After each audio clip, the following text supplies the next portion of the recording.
Come here every year, this time of year, and try their case before tried and true jurors from Brooks County.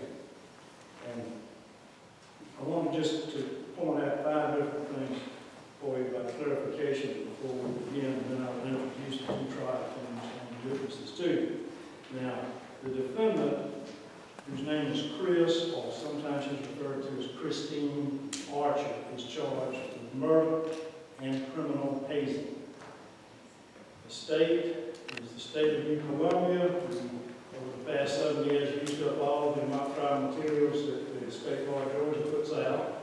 So these came from Georgetown University, and I had to go along with, they call it the state of New Columbia, and that's all through the materials, so rather than trying to go through and scratch out, we all state of New Columbia today. Now, this case involves a social fraternity at Columbus University. This is a co-ed social fraternity, which is very unusual. I don't know of any other than that co-ed service fraternities, but when you see girls and boys, or young men and young women in the same fraternity, it's a co-ed fraternity. There's a timekeeper, Austin White, you see him here. He's also the videographer. Now, Austin plays a very important role besides the video. These mock trials can go long, and this is a murder case.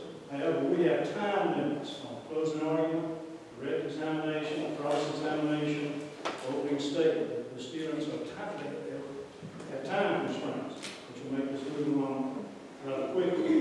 We're going to try a murder case in just a few hours.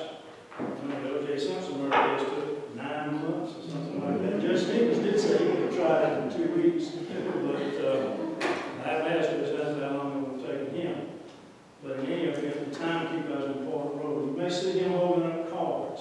When he holds up the white card with the numeral 1, it lets them know they have 1 minute to finish up. And when he holds up the red card, it's sit down and shut up, please. Now, we ask today that you make every effort to consider the evidence presented to you as real, as if the victim, Milan Jackson, was her name, actually died on November 22nd, 2015, and that the defendant, Chris Archer, is on the trial. Okay, I want to introduce everyone to. We'll start with the state, the prosecution team.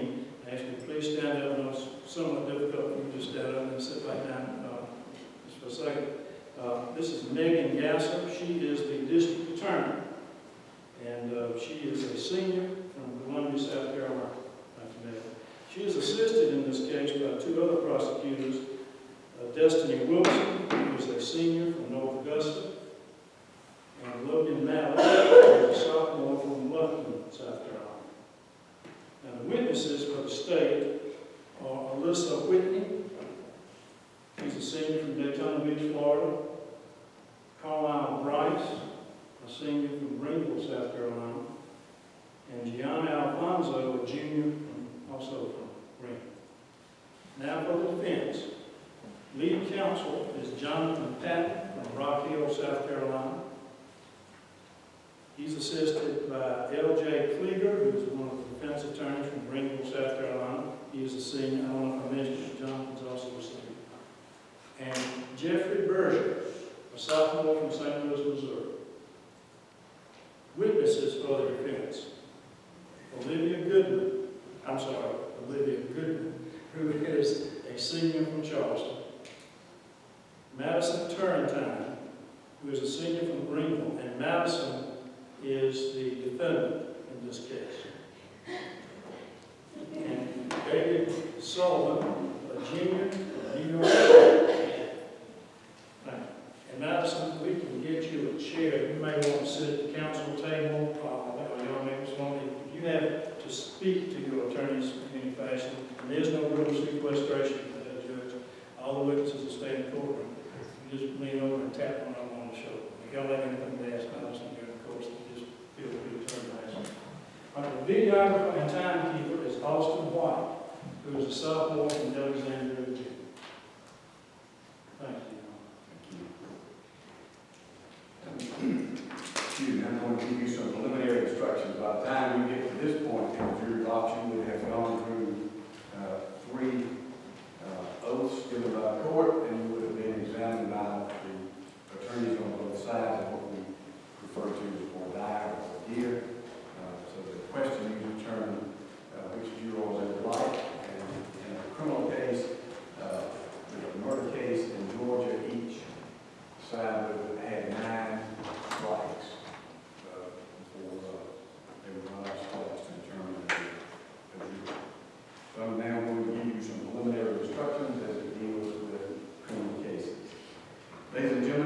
sworn in the panel that you are about to try a criminal case entitled State of Columbia versus Chris Archer.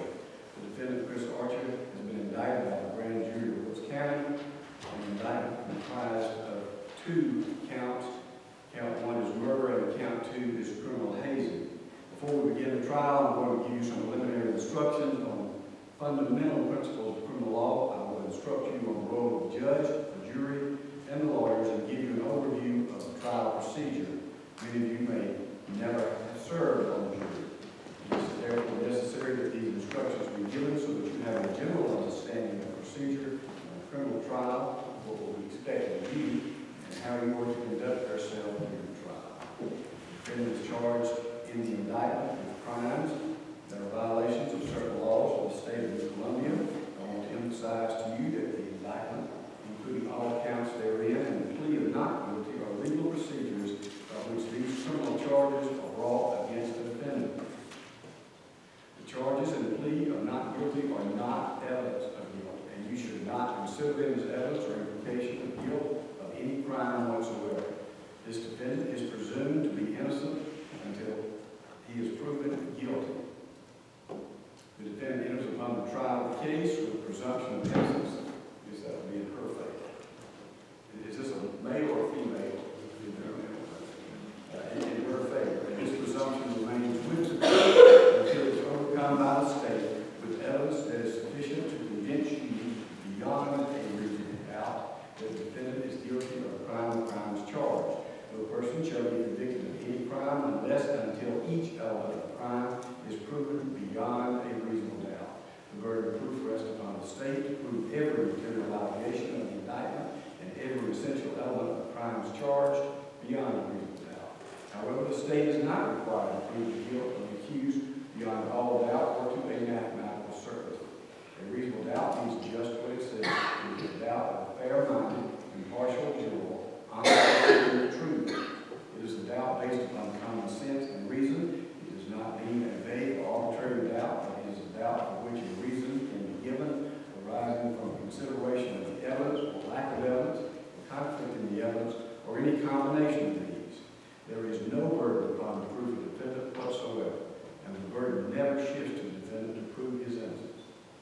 If, after giving consideration to all the facts and circumstances of this case, your minds are wavering, unsettled, or unsatisfied, then that is a doubt of the law, and you should acquit it. But if no doubt exists in your minds about the guilt of the accused, then you will be authorized to convict the defendant. If the state proves the defendant's guilt beyond a reasonable doubt, it would be your duty to acquit the defendant. Under our system, it is my duty as a trial judge to determine the law that applies to this case and to instruct you, the jury, on the specific rules of law that you must apply to the facts in arriving at a verdict. I am giving you some of these instructions now. I will give you more detailed instructions after the evidence has been presented and the lawyers have made their closing arguments.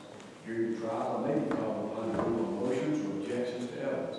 Nothing I say in making these rulings or at any time in the trial is evidence and should not be considered as an indication that I have any leaning in this case whatsoever.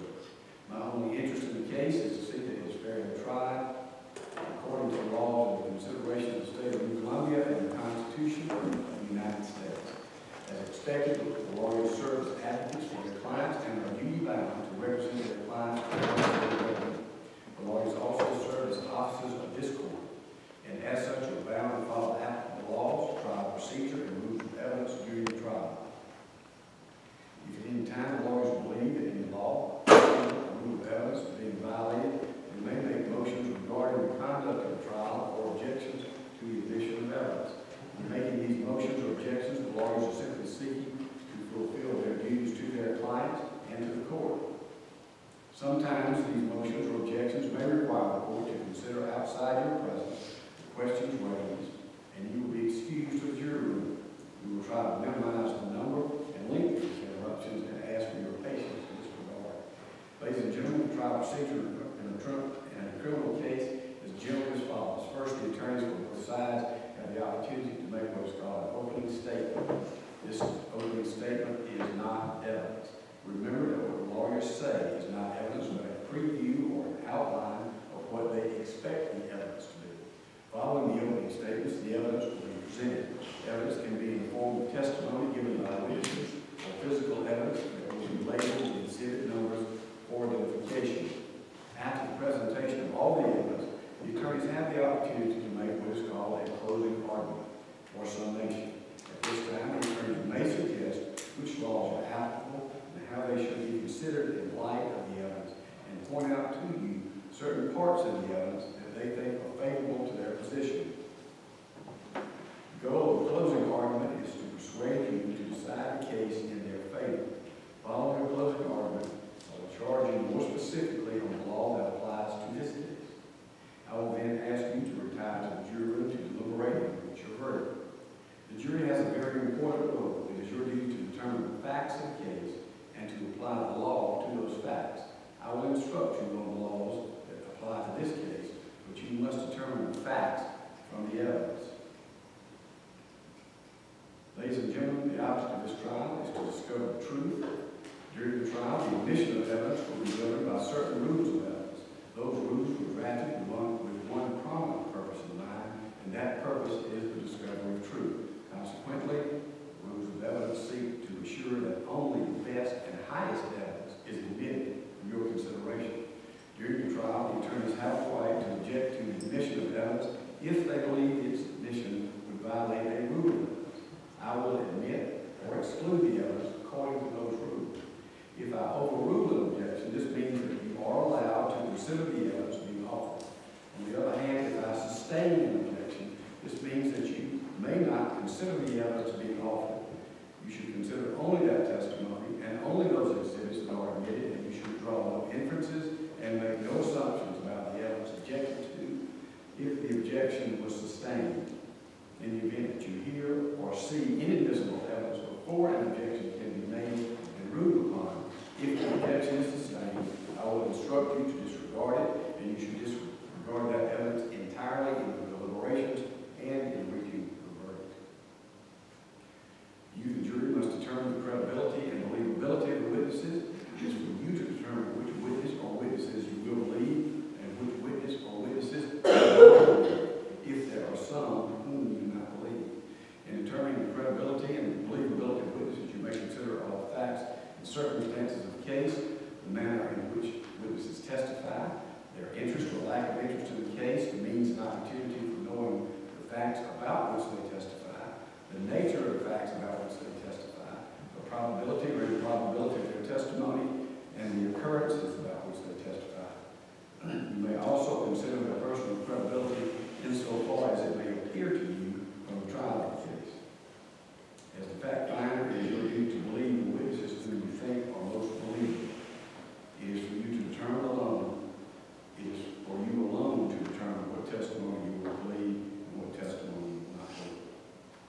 It is important that you pay close attention to the evidence as it is presented during the trial. If at any time you are unable to hear or see any evidence being presented, or if you are suffering from any discomfort that diverts your attention, please feel free to inform me, and I will do whatever is necessary to ensure that you are able to hear and see the evidence being presented and give your undivided attention. If you are in need of a recess at any time, please raise your hand, and I will recognize you. It is vitally important that you be as comfortable as possible so that you can focus on the evidence being presented.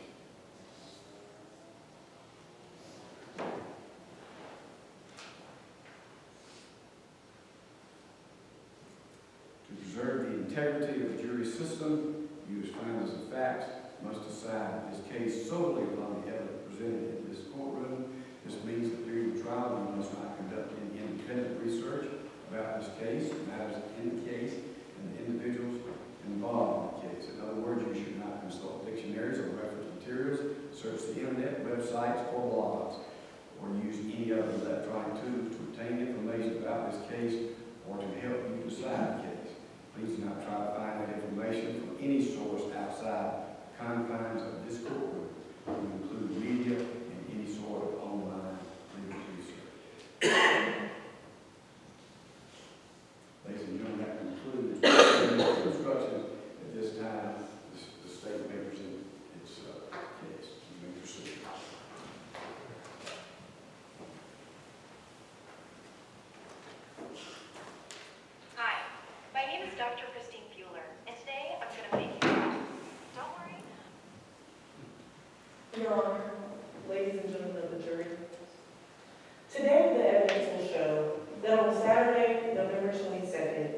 Milan Jackson, who is the victim in this case, tragically died while participating in pledging activities led by the Columbus University chapter of Phi Gamma Fraternity Incorporated. The victim, Milan Jackson, was a very shy but intelligent student that struggled to fit in with her peers starting back when she was a little girl. Growing up, Milan was teased for being chubby and for being the nerd. But when she got to Columbus University, she and her best friend, Pat Smith, wanted to find a way to get involved. Because both of them had previous knowledge about Phi Gamma, they decided to rush the fraternity. Once the two were selected as pledges, they were mistreated and asked to do many dangerous tasks that put them in physical and mental harm. All of this led to the tragic death of Milan Jackson on November 22nd, when she was instructed by the defendant, Chris Archer, to hang the fraternity flag on the tower of the university. This case is about the jealousy of the defendant, Chris Archer, that she had against Milan Jackson, and the innocence of the victim, Milan, that only wanted to find her way at her new university by getting involved. In order to prove our case, the prosecution will present 3 key witnesses to the jury.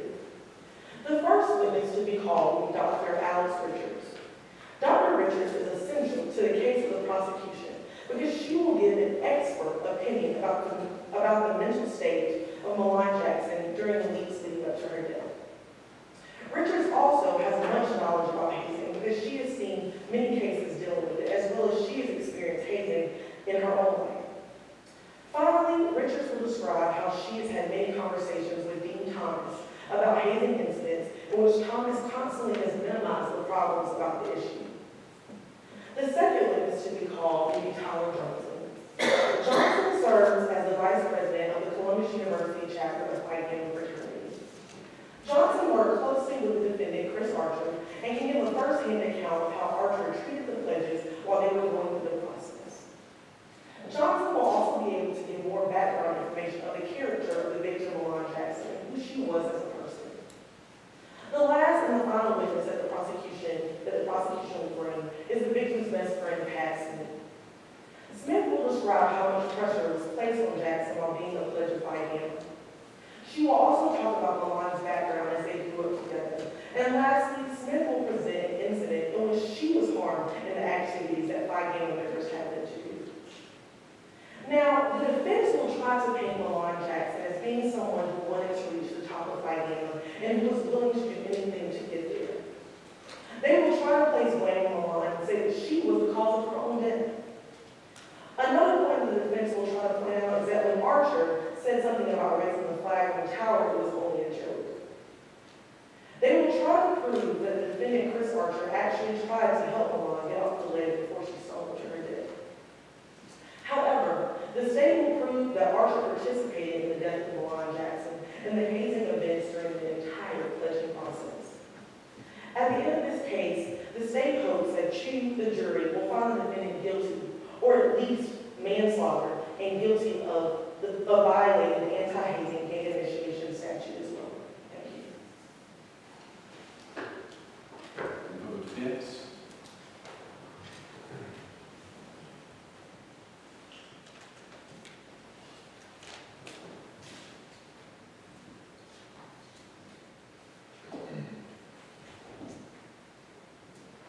Your Honor, ladies and gentlemen of the jury, thank you for being with me this afternoon. Today, the evidence will show you the impossibility of murder as we examine the life of a bright young mind that ended far too soon, an organization that cannot seem to outrun its grim past, and an exemplary student who has earned an enviable reputation.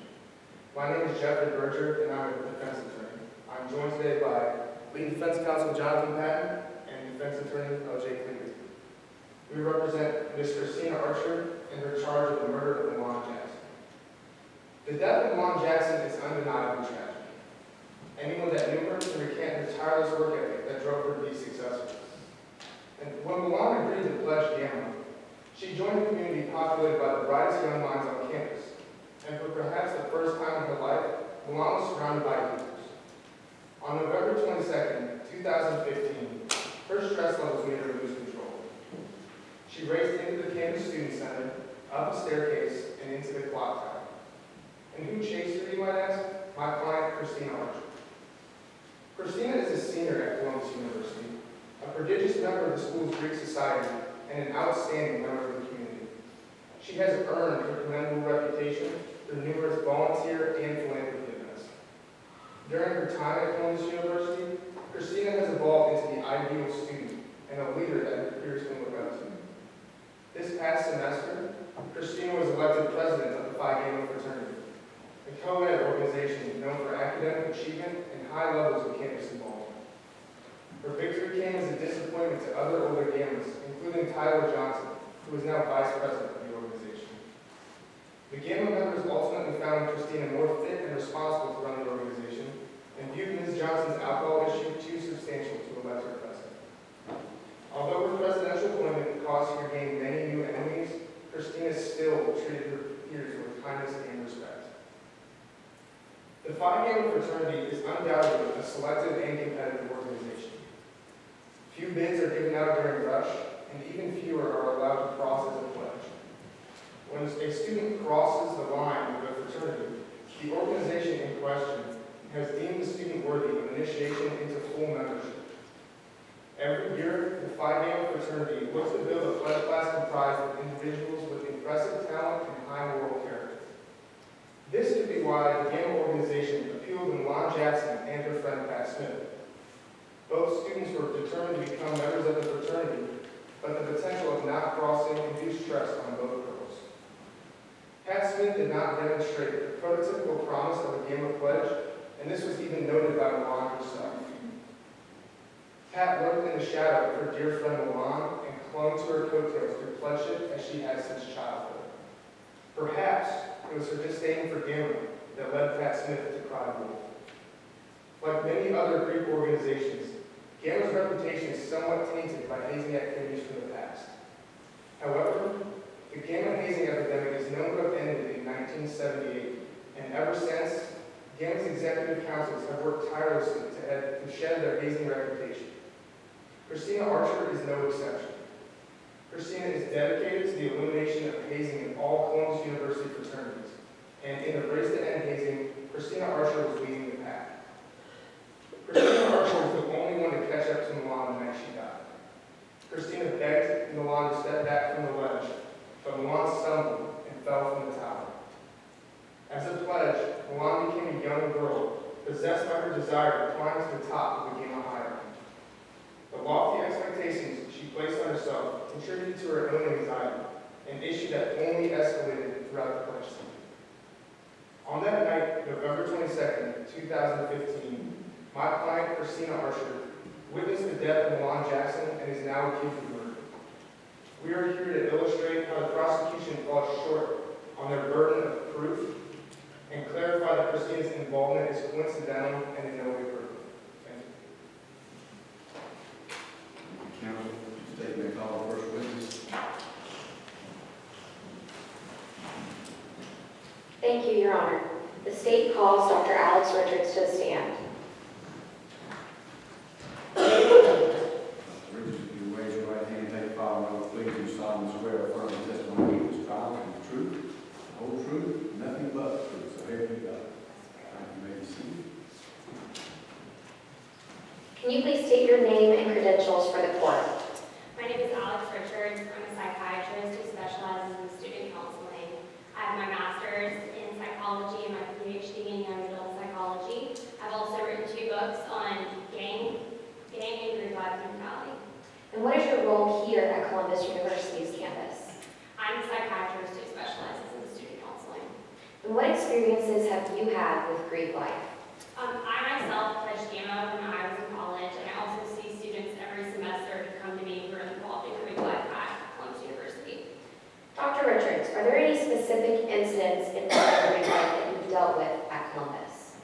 Yes, like I said, I see students every semester who are involved in Greek life, and they have discussed the increasing cruelty of Greek life at Columbus University. And how is Greek life initiation conducted here at Columbus? Gangs in Greek life have similar motives when it comes to initiating their new members. They try to strengthen their brotherhood or sisterhood by preying on their new members' weaknesses and fears and trying to expose these weaknesses and fears to the entire organization as a whole. They use tactics like forcing sex and beating them up to intimidate their new members. They even use hierarchy and power dynamics to intimidate their members to understand who is in charge. And have you ever been contacted or contacted upper management regarding Greek life activities on Columbus's campus? Yes, I contacted Dean Thomas multiple times about the increasing cruelty that my students have come to me on concessions, and I have spoken with her, and she has not done anything, and so she obviously did not find these issues a pressuring issue, or she would have done something, and this death would not have occurred. Have you ever specifically contacted the dean regarding Phi Gamma fraternity? Yes, like I said, I have contacted Dean multiple times, and these times including Gamma. Did you know the victim, Milan Jackson? Yes, Milan was one of my patients who came to me the week after the freshman orientation. And can you describe that relationship that you had with Milan? Milan and I had a good relationship. She was willing to speak with me about her issues, and she was a very sweet and shy girl, which is what really touched me. Dr. Richards, can you explain why you began seeing Milan Jackson? Milan had a lot of insecurities. She felt very left out in her childhood and throughout high school, and that had rolled into her college years. And did Milan Jackson show any symptoms of illness? Milan was a frequent drinker, and although she was not at the point of addiction, she could have been getting to that point. Dr. Richards, was Milan trying to become involved with any organizations on campus? Yes, Milan was pledging Gamma fraternity at Columbus University. Did she state her reasoning for pledging Gamma fraternity? Milan really wanted to find a place where she could start over and feel welcomed and find a place away from home. And so when she told me she was deciding to pledge any Greek life at Columbus University, that's when we started to see each other 3 times a week so that she could come to me if she had any issue and talk through these issues. Now, Doctor, can you describe for the court what a legacy for a Greek organization is? A legacy is when a father or mother has a child who would like to pledge or join the same fraternity or sorority that their parent did. Now, was Milan Jackson a legacy for Phi Gamma fraternity? Milan was not a direct legacy. Her Aunt Tanya, although, was president of Gamma in 1986 at Columbus University. Was Milan close with her Aunt Tanya? Milan really felt that her aunt was her role model and that her aunt was someone she looked up to, and Milan always wanted to be as perfect as she felt her aunt was. Now, stating that Aunt Tanya was her role model, were there any impressions that Aunt Tanya made on Milan's life? Milan's Aunt Tanya actually committed suicide by jumping off of a high ledge, and so Milan felt that she had sort of internalized the fear of heights through this suicide, and which makes me know even more that Milan would not have willingly gone up to the top of the clock tower. Now, what did Milan disclose to you regarding her pledging experience with Phi Gamma fraternity? Milan was absolutely delighted when she was allowed to pledge Gamma. She felt that she had really found a place that was home away from home. Now, when she expressed these feelings of excitement, did you make any recommendations? I myself pledged Gamma, although I never crossed into membership. I understood the daunting task that came along with pledging, and I really wanted her to be able to speak with me about these issues. So when she decided to pledge, I fully supported it, although at first I really strongly counseled her not to pledge. But once she made that decision, I was right there with her to support her. Can you define for the court what Hell Week is within Gamma fraternity? Hell Week is the last week that pledges are made to do tasks for the actual members of Gamma. Now, Dr. Richards, can you comment on Milan's state during Hell Week with Gamma fraternity? Milan came to me at the very beginning of Hell Week, and I could tell immediately when she came into my office that she seemed flustered and not her usual self. I immediately asked her if she could explain what was going on, and she just told me that she did not want to be seen by the Gammas coming into my office. And again, I asked her to please tell me anything. The only thing she would tell me is she was wanting to become new head of Gammas, which is the most loyal and promising pledge to Gamma. And again, I could tell she was very frightened and upset, and so I asked her to please elaborate, and if she did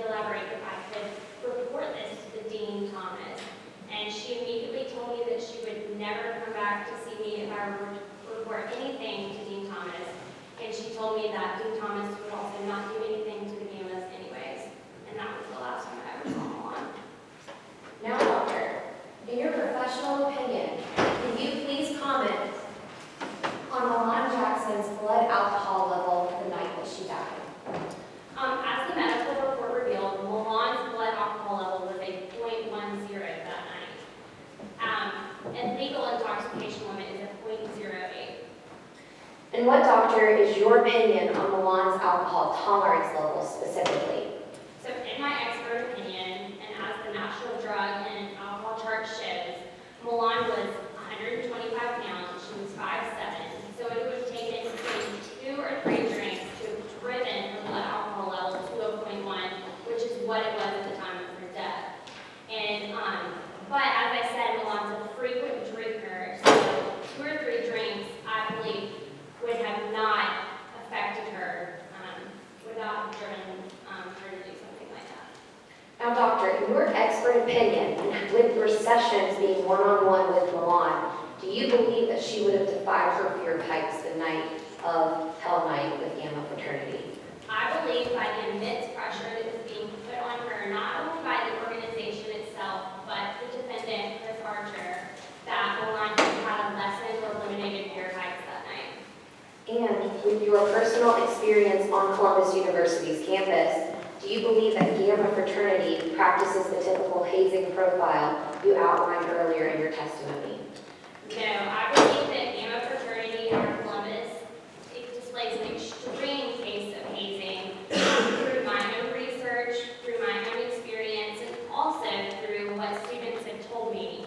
It makes it even clearer that Gamma displays an extreme case of hazing. Now, doctor, who was the president of Gamma Fraternity the night Milan Jackson died? The defendant, Chris Archer. And do you believe Chris Archer had a role within Milan's life? Yes, I believe because, like through my research, power dynamics and hierarchies within an organization really affect pledges and new members. And because Chris Archer was president, the highest rank that this organization has, I believe that Milan would have done anything that Chris Archer told her to do that night. Now, doctor, with your one-on-one sessions with the victim, Milan, how do you believe Milan would have reacted to a request by the defendant, Chris Archer? Milan would have done anything that Chris Archer told her to do that night. Objection, Your Honor. Conclusion? Counsel. In response to his objection. It is a conclusionary because if she was her doctor or her mental state, she could make recommendations as to what the victim would have been feeling at the time, as she knew her and had individual one-on-one sessions with understanding her mental state. Overrule the objection. In my expert opinion, and through knowing Milan, I do not believe that Milan would have gone all the way to the top of the bell tower without being told to do so by Chris Archer. And that's what killed her. Thank you, Your Honor. Ladies and gentlemen of the jury, the state. Defense may cross-examine.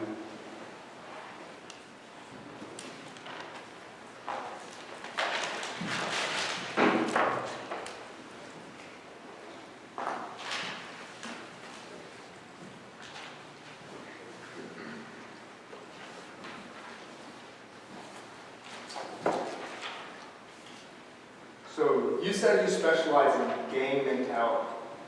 What are some of the similarities that you see between gangs and fraternities and sororities? My son was killed when he was 17 by a gang-related shooting, and because I've spoken with students at Clemson University and through my own research and having a son that was in a gang-related shooting, gangs and sororities and fraternities seem to have similar motives, such as threatening and intimidating their members to do things that they want them to do. So you lost your son to gang violence, right? Yes. Would you say that gun violence is as common in fraternities and sororities as it is in street gangs? Street gangs. Yes. I believe that gang-related violence and rape-related violence I want the best for my students, and neither should be happening. But gun violence would be more common in street gangs. Correct. You testified that you were worried about Milan's interest in Greek life. Why were you so worried? I want the best for all of my students, like I just said, and so I wanted Milan to feel that I was a place where she could speak to me, and I'm worried about all of my students going through Greek life organizations at Columbus. Why were you particularly worried about her attachment with Gamma? Because I myself pledged Gamma when I was in college, so I understood the daunting task that pledging through Gamma was. It was a cruel organization that I went through, and so I understood that she needed my guidance if I could be there for that. So if Gamma was such a cruel organization, why did you agree to pledge it to her? I pledged but never crossed because it was so cruel. And how much of your own worry about Milan was derived from your own personal disappointment considering that you didn't cross 4 years ago? I can completely separate my own personal life and bias for, I don't even have a bias for Greek life or gang-related organizations. I just want the best for my students, and I wanted her to be safe. And that had nothing to do with my own experience, but for her own safety. But not crossing Gamma was absolutely a disappointment to you, correct? It was a disappointment because you want to be a part of something in college, and I just knew that Gamma was not what I wanted to be a part of. So you really don't like Gamma, do you? Objection. Counsel testify. In response, You advised Milan to refrain I'm from... gonna overrule your objection. You advised Milan to refrain from rushing the fraternity, but she was so insistent on doing so. Why do you think that she was so insistent on doing the fraternity? Milan, like I said, really wanted to find a place that she could be a new Milan and start over and enjoy her college years just like any other, 18, 19-year-old girl or boy would want to do their freshman year of college. She just wanted to find a place where she belonged. Could her desire to be in a fraternity be attributed to her aunt, Connie Max's license? Milan, I can imagine that it's exciting to go into the same organization as your aunt, and she wanted to be just like her aunt. So. Well, like you said, her aunt was president, so she left pretty big shoes to fill. Do you think that Milan's constant need to prove herself stressed her out throughout the pledge season? I think that any task that you feel is forced upon you is a daunting task, and when you know that you have to please a bunch of older members of an organization, I can imagine that could be stressful. Why is it that you think Milan was threatening to Christina Archer? I believe that Milan, because she was a beautiful and inspiring young girl, that she could one day be president and one day fill the shoes of Chris Archer, the defendant here today. And I believe that Chris Archer was very intimidated by the fact that one day someone like Milan could take over and be president, and that was just a very intimidating thing for for Chris Archer. So, again, how could a young freshman who you and your sworn statement labeled as fragile be intimidating to the organization's president and an established member of their community? Well, like through my research, organizations have hierarchies and power dynamics. And for the president, who knows that one day that this girl could easily be president, Chris Archer was very intimidated by that fact. Wouldn't that be something that she wanted, though? She's already at the top. She has nowhere to go. She has nowhere to go about. Objection. Counsel testify. What was the question? How could a young freshman who you labeled as fragile in your sworn statement be intimidating to the organization's president and established member of the community? Was the question after that? I don't know what questions after. So I'm overruled. So you do think that Christina Archer was intimidated by Milan, correct? 100%, I believe that Chris Archer was fully intimidated by Milan. And have you ever personally met Christina Archer? I've never met Chris Archer. But through my time with 3 times a week with Milan, I know that Chris Archer was somebody that was intimidated by Milan Jackson. Your Honor, may I approach the witness with defense exhibit 1?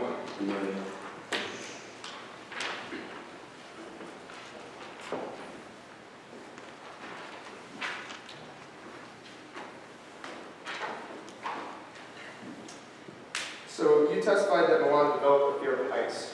Why do you think that she climbed to the top of the clock tower? I fully believe because the president, the highest ranked person in this fraternity, is telling you to give you one last task it takes for you to be a member, for you to be the get this home away from home. I believe anyone would do that one last thing it took. And as I'm sure you're aware, Milan's blood alcohol content on the night of her death was 0.1. Can you read the side effects from the handout I gave you of a blood alcohol content of 0.01? It says for blood alcohol level 0.1 to 0.13, noticeable disturbance of balance, uncoordinated behavior, major increase in reaction time, increased impairment of judgment memory. So, in your professional opinion, what's more likely? Milan climbing to the top of the clock tower in a drunken disorientation and accidentally falling, or Christina Archer, an established member of the community, deciding to push a girl that she respected from the top of the clock tower? Milan was a frequent drinker, and so 2 or 3 drinks for a frequent drinker is completely different for someone who's never had a drink before. And Milan, again, was a frequent drinker, so I believe that her individual tolerance level was higher than 2 or 3 drinks. Your Honor, I move to admit Defense Exhibit 1 into evidence. No further questions. Yes, one.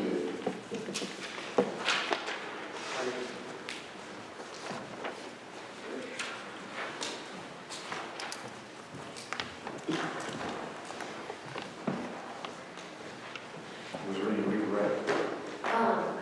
Yes, Your Honor. Sorry.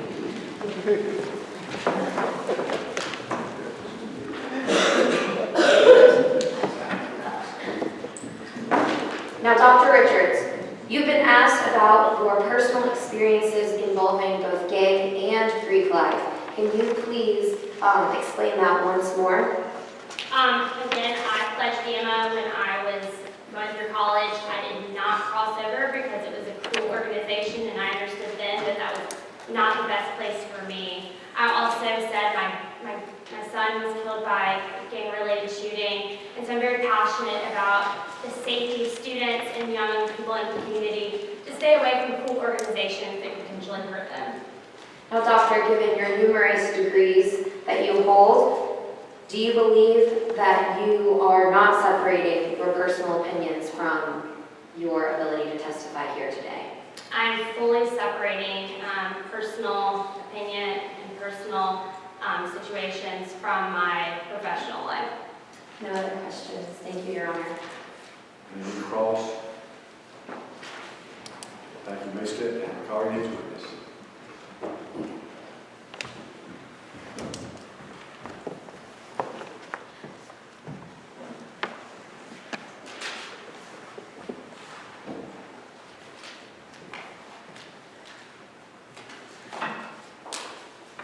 The state calls Tyler Johnson as a witness. Johnson, will you raise your right hand, please? Take the following oath and solemnly swear affirm the testimony of this trial is the truth, the whole truth, and nothing but the truth. So here we go. I swear. Thank you. Could you please state your name for the court? My name is Tyler Johnson. And Ms. Johnson, what is your association with Phi Gamma? I am the vice president. And what is your relationship to the defendant, Chris Archer? Chris Archer and I had worked together to plan all the Gamma events and in charge of the pledges and co-planned all of their activities. However, I was pretty upset with Chris Archer when she got elected president over me.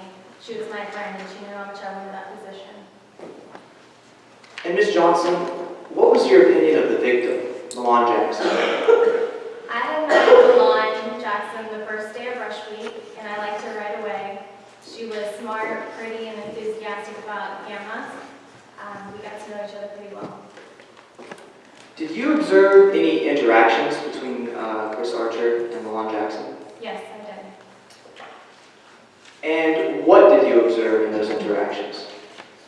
When Chris and I had met Milan that first week, Chris had told Milan Jackson that if she really wanted to impress us, then she could hang the Gamma flag on top of the clock tower. After this, she smiled, and that made me really nervous. Chris Archer also told me that She told me that she had something special planned for Milan Jackson on Hell Night, something that would give her a permanent attitude change. Did Ms. Archer say what she was planning? No, no matter how many times I asked her, she wouldn't tell me.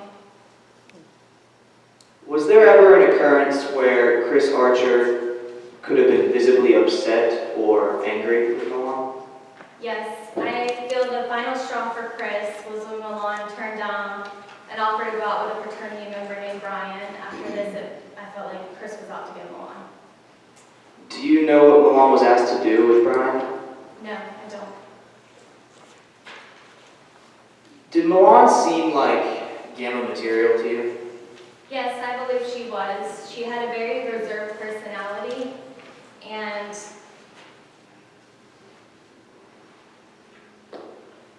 sorry. She had a reserved personality. I'm sorry, say the question again.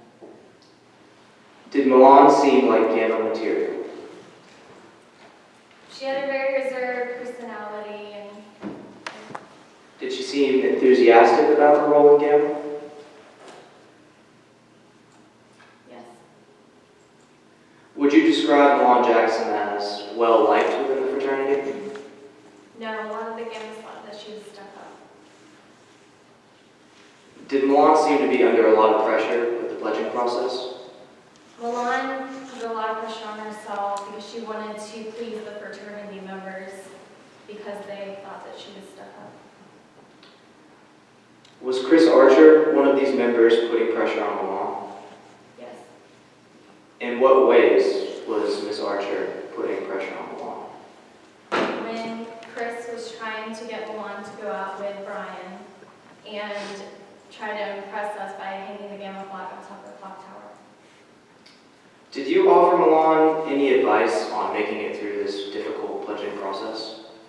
I suggested to Milan that if she really wanted to outshine the other gammas or the other pledges, then she could do something spectacular, but I never said what would be spectacular. Would you describe Milan as being ambitious for advancement within the fraternity? Yes, Milan had told me that she really wanted to live up to her Aunt Tanya's memory, and by this she wanted to become head of the new gammas and president when she was a senior. Ms. Johnson, why do you believe that you were not elected president of Gamma? People think that I drink too much, but I drink socially, no more than any other college student would. Would you describe Milan as a heavy drinker? No, Milan would actually come over to my apartment and we would chill and have a few drinks, but not excessive amounts. Do you recall an incident involving Milan's friend Pat Smith during the pledging process? I know that Pat Smith had an asthma attack, and this was through an activity that Chris Archer and I had planned, but Chris let it get out of hand, and after this, that's when Pat had the asthma attack. The gammas hit the pledges on the backside with a wooden paddle, and I knew that Chris and a couple of the other gammas were in the hospital. What is Hell Night for the Gamma fraternity? Hell Night is the last night of pledging before we decide who crosses over to become a gamma or not. That night we blindfold all of the pledges, line them up on my line, and we have them complete a task. And what is a typical activity for a Hell Night? All our activities are harmless, but all in good fun. For example, we told one of the pledges to chew on a piece of glass, and instead gave her an eggshell. Like I said, harmless, but all in good fun.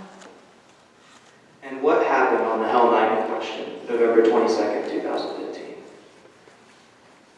That night, we blindfolded all of the pledges, and we lined them up and had them come out one by one to complete their task. When it was Milan's turn to come out and complete her task, Chris Archer gave her what she was supposed to complete. I didn't hear everything, but Chris Archer had whispered in her ear, Gamma flag and clock tower. After this, Milan she had took off her blindfold, grabbed the Gamma flag from Chris and started running toward the clock tower. Did anyone follow Milan? at a Gamma Sniper, yes. And who planned the activities of that Hell Night? Chris Archer and I. But Chris Archer let it escalate like past incident. And who was directly responsible for the safety of the pledges on that night? Chris Archer and I. And who gave Milan Jackson her final task? Chris Archer. And who was the very last person to see Milan before she died? Chris Archer. And once more, what were the last words Chris Archer spoke to Milan? Gamma flag and clock tower. Chris was the only one in that clock tower. It was their intention all along, I'm sure of it. Thank you. Any further questions? Any questions, gentlemen?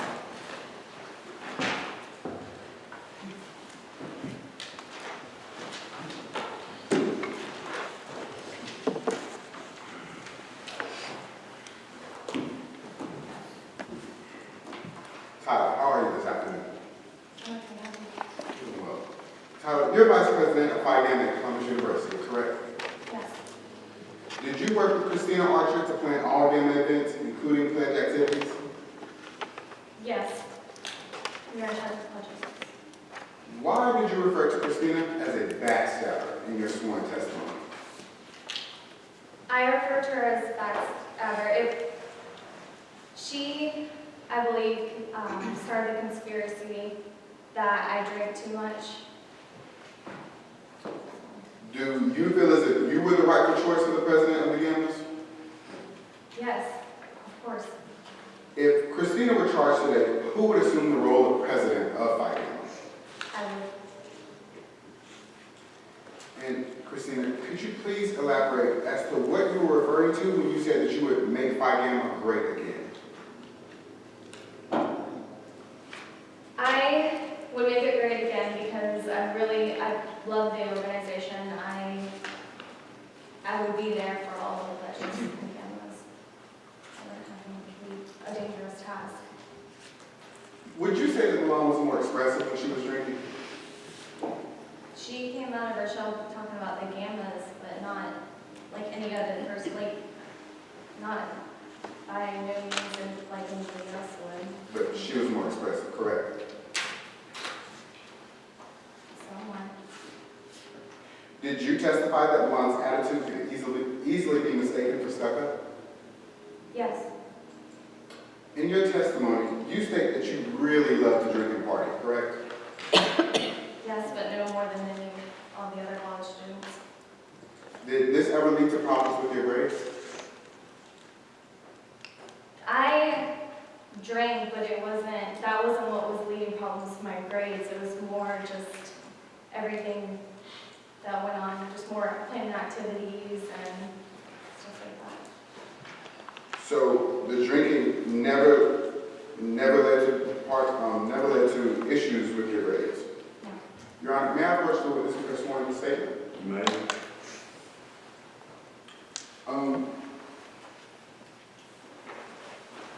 Right there on page 2 for me, Tyler, if you could just read the first 2 sentences of the last paragraph on that page. I could tell right away that Milan was off. Page 2, I'm sorry. The line that says, I have to admit I really love to drink and party. I have to admit I really love to drink and party. Unfortunately, that has led to problems with my grades, and some of the gammas think I have a drinking problem. Thank you. When you also testified that Milan was a drinker, correct? Yes.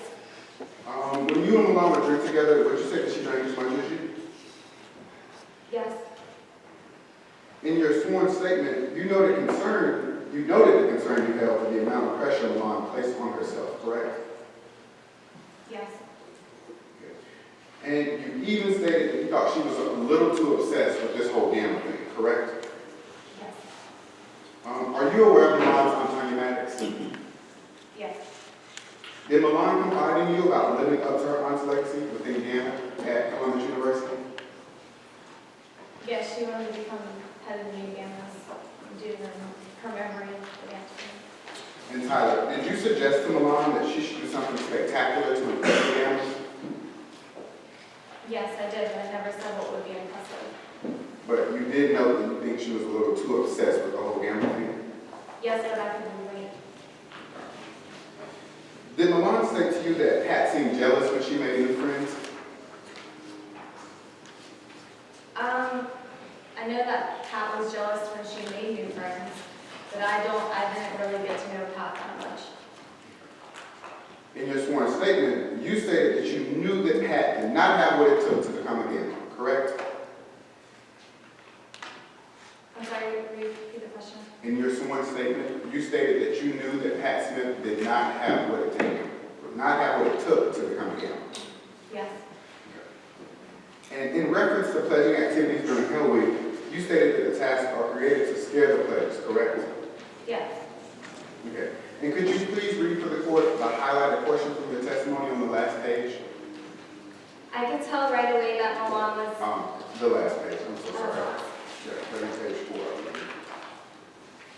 Highlighted at the top. Usually the tasks are pretty simple, but they are created to scare the pledges. For example, we told one pledge to chew on a piece of glass. Then we put an eggshell in his mouth, her mouth. Since he was blindfolded, there was no way for him to know whether the object was really glass until she chewed it. It really is harmless, but all no fun.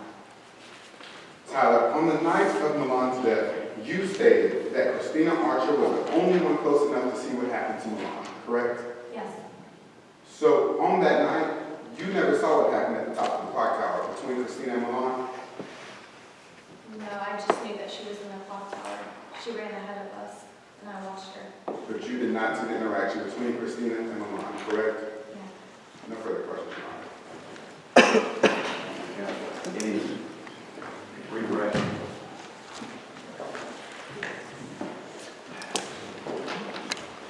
Redirection.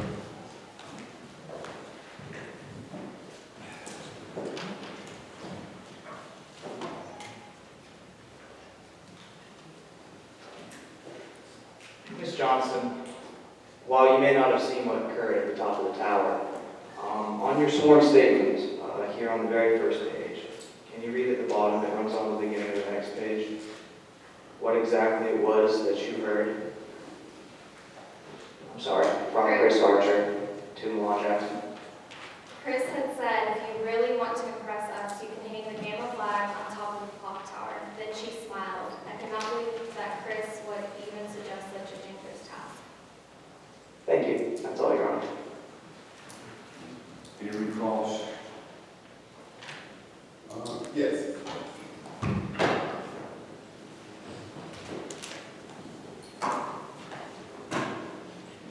Tyler, one more time for the court. On that night, did you see what happened in the clock tower between Christina and Milan Jackson? Thank you.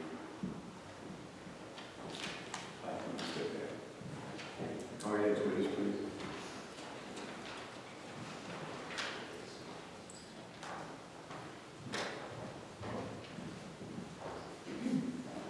The state will now like to call our last witness, Pat Smith.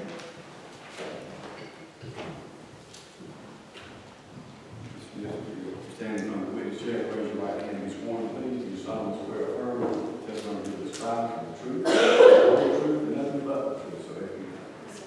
Thank you. Be seated. Can you please state your name for the record? My name is Pat Smith. And can you describe your relationship with the victim, Milan Jackson? Milan and I have been best friends since the 3rd grade. What was it like growing up together with Milan? When we were younger, Milan and I were both social outcasts. But when we reached high school, Milan transformed into this beautiful, amazing young woman. But despite her newfound popularity, she always made sure that I felt included. After high school, what were you and Milan's college application process like? Milan and I agreed to apply to all of the same universities, and we agreed to go to Columbus University, where we live next door to one another. Why did you and Milan decide to pledge Phi Gamma? Both of my parents had pledged Phi Gamma during their time at the university, and so I was a legacy, and Milan's aunt had also pledged. And during Rush Week, we were so impressed with the organization that we decided to pledge. And during Rush Week, how were you treated by the Gammas? During Rush Week, the Gammas were very welcoming. They held the most prestigious positions in all organizations on campus, and we were very eager to become pledges. And once you and Milan were chosen as pledges, how were you then treated? Once we were chosen as pledges, that's when the hazing began. The Gammas forced us to do a number of horrible tasks. We had to eat dirt, we were forced to clean toilet bowls with our toothbrushes, and we were pressured to drink. Were any promises made to you, Milan, or any of the other pledges for completing these tasks?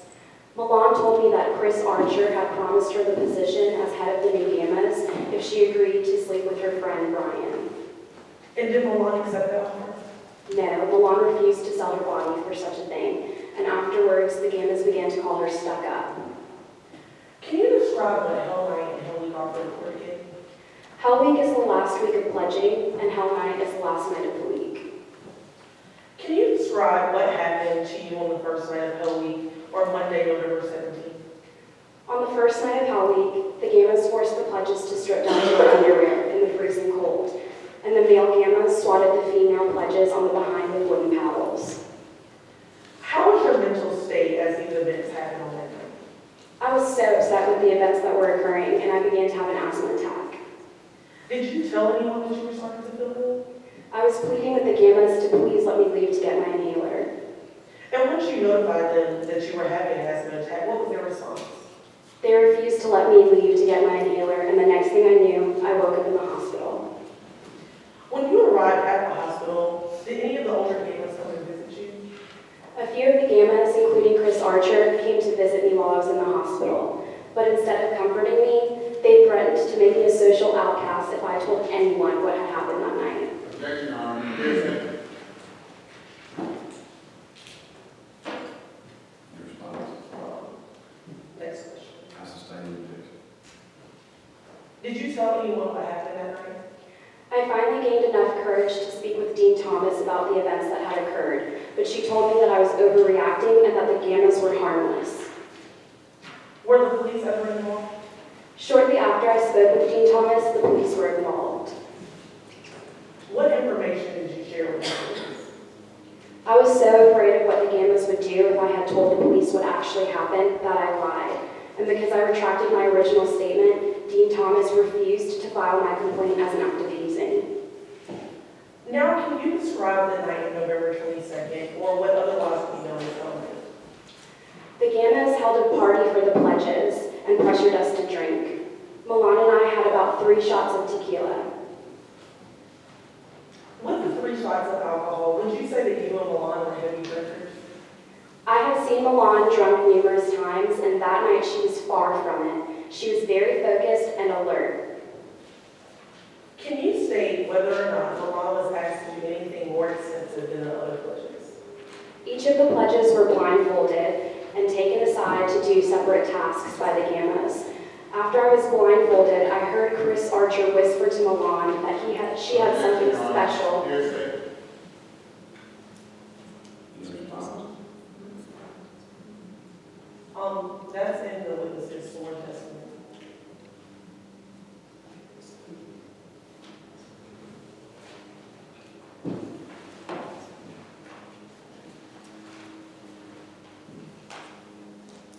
Yeah, I think it's the witness.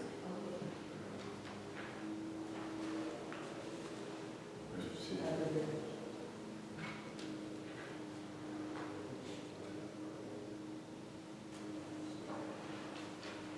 This is what she, Right. No, this is what Chris Archer whispered to Milan Jackson.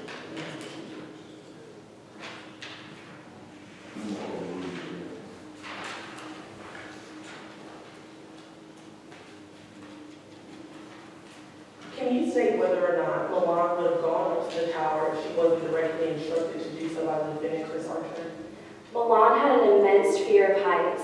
She would not have gone on the top of the clock tower unless pressured to do so by Chris Archer. When Milan ran up to the clock tower with the flag, did anyone run after her? Chris Archer was on the ledge of the clock tower with Milan shortly before she fell to her death. No further questions, Your Honor. Your cross-examine.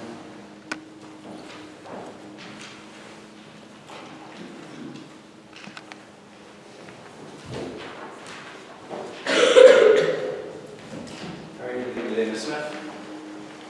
I'm doing fine considering the Ms. Smith, when did you first meet Milan? Milan and I met in 3rd grade. Okay. What made you and Milan become friends? We became friends because, as I said before, we were both social outcasts. Were you ever jealous of Milan in high school? Absolutely not. She was my best friend, and as I said before, she always made sure that I felt included. Okay. Would it be accurate to say that you and Milan hung out less as high school went on? No, we were inseparable. Okay.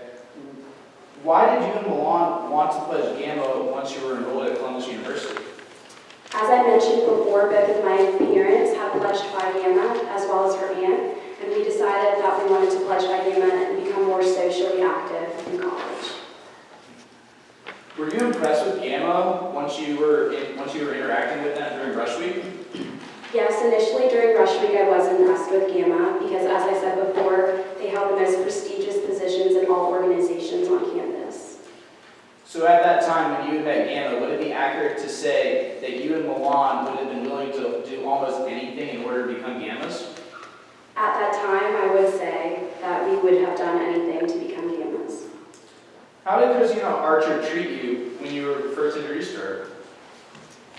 Initially, she was very welcoming, but that soon changed once we began pledging.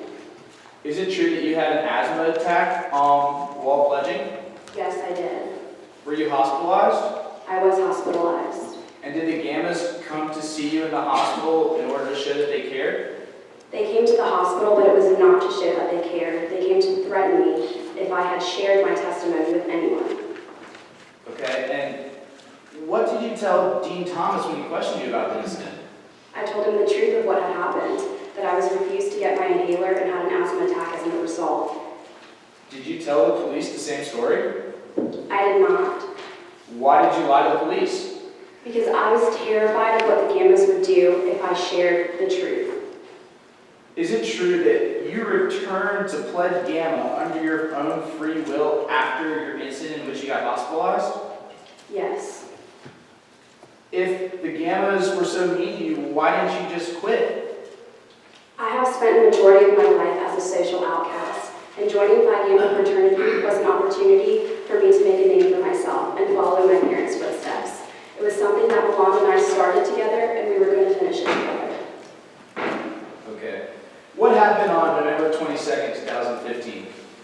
The Gammas held a party for the pledges, and they pressured us to drink. As I said before, each of the pledges were blindfolded and asked to do separate tasks. Milan's task was way different than everyone else's. Your Honor, may I approach witness for the testimony? No.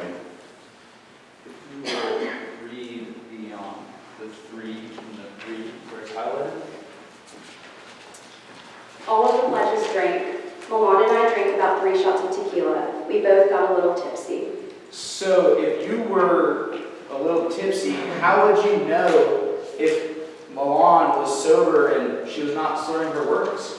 Milan is a heavy drinker. I have known her for years. She was not drunk off of 3 shots. If Milan was not drunk and she was scared of heights, why did she agree to climb up to the top of the clock tower? Milan would have done anything to become a member of Phi Gamma, and as I said before, she would not have gone on the ledge of that clock tower unless she was pressured to do so by Chris Archer.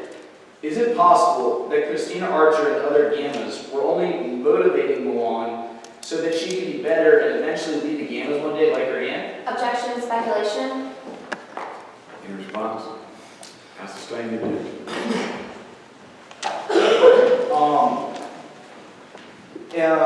Ms. Smith, were you paid by anyone for your information by Dr. Jordan Mitchell for his book? No. Thank you, Your Honor. No further questions. You across the line?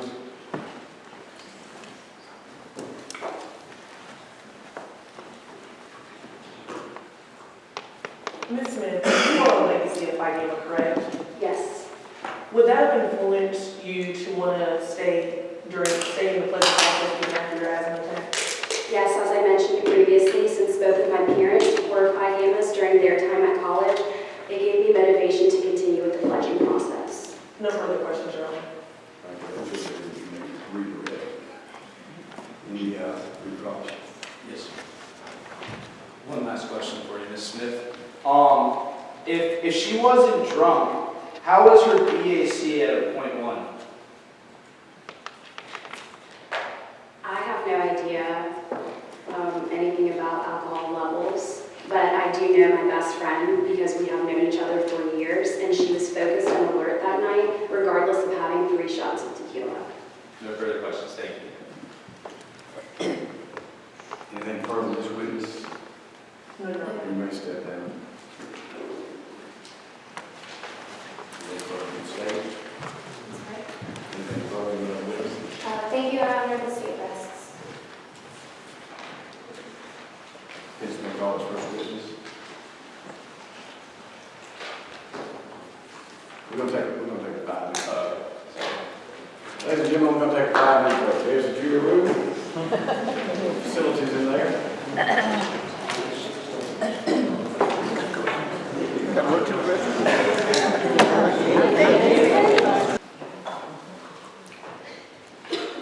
The state calls Dr. Jordan Mitchell to the stand.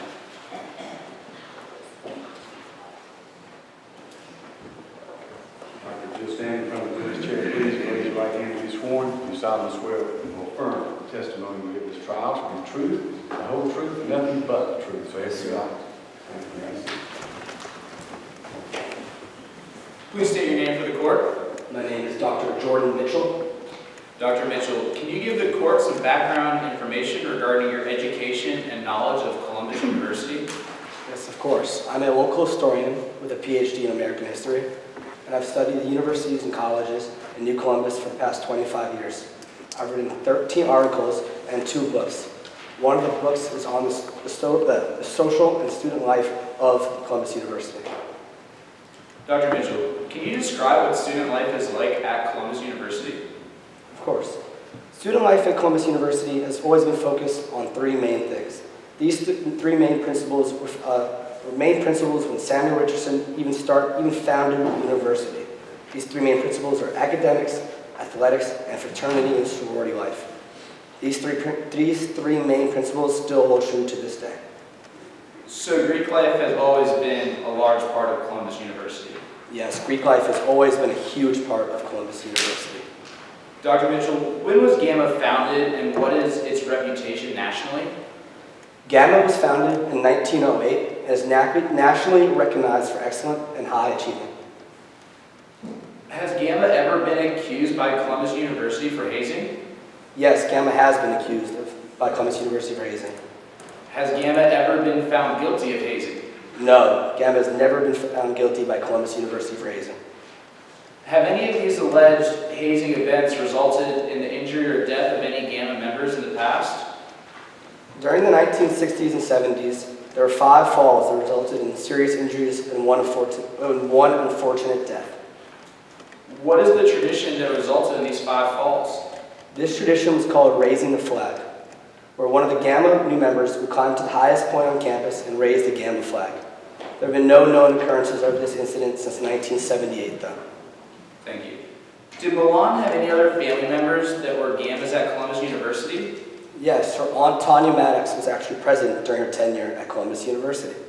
And did her aunt hold any positions within Gamma while she was at Columbus University? Like I said, she was president during her time at Columbus University, and she was the head of the new Gamma after she was finished pledging. Was Milan aware of her aunt's involvement in Gamma? Yes, very much so. I think it definitely motivated her to, pledge Gamma herself. Could you give us a little background on the circumstances surrounding Miss Maddox's death, Milan's aunt? Yes, of course. Well, it's very particular incident. Tanya Maddox actually committed suicide back in the 1990s. It was actually 2 years after the death of Richard Doe, a pledge who mysteriously died during her tenure as president. Did anyone witness Miss Maddox's suicide? The sole witness to Tanya Maddox's death was her niece, Christina Archer, Milan Jackson at the time, who was only 12 years old. Dr. Mitchell, as I'm aware, you're in the process of writing a new book about the death of Milan. I am writing a new book on the death of Milan. Are you planning on including the story about Milan's aunt? Yes, I most definitely feel that this story has much to do with the recent incident. Where else did you receive material for your new book? I received material from a numerous amount of sources for this book. Are any of these sources present in the courtroom today? Yes, there are multiple sources present in the courtroom today. I tried to reach out to Christina Archer, and while she was very cooperative and nice, she told me she was very much unwilling to discuss the facts of this case until the case was over. Did you reach out to anyone else? Yes, I also reached out to Pat Smith. Could you identify her for the court, please? Yes, of course, she's right over there. And did you pay Ms. Smith any amount of money for her information regarding her story for your new book? I paid Smith $1,000 for the story. Thank you. No further questions. Am I cross examined?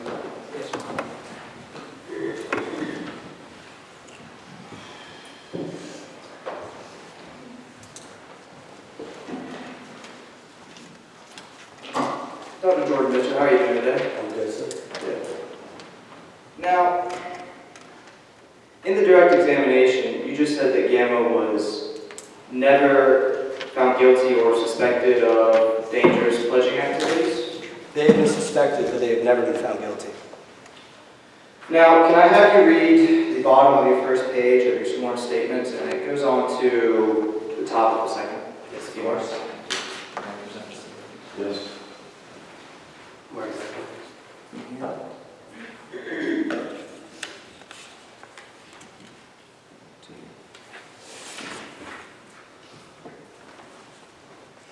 Unfortunately, there is a more sinister side to the Gamma's history. Gammas were once known for their dangerous hazing techniques. From 1955 until the mid-1980s, many unexplained injuries and even a few deaths occurred on the Columbus University campus during pledging, and the most frequent victims were Gamma pledges. Now, how could you state that they were never found guilty when seems pretty apparent that they were widely known across campus as practicing dangerous hazing tactics? Well, personally, I'm not part of the New Columbus or the Columbus University's, speculation teams and teams for, finding evidence. So I can't personally comment on that. All I know is that they were never convicted. Okay, thank you. And I get that.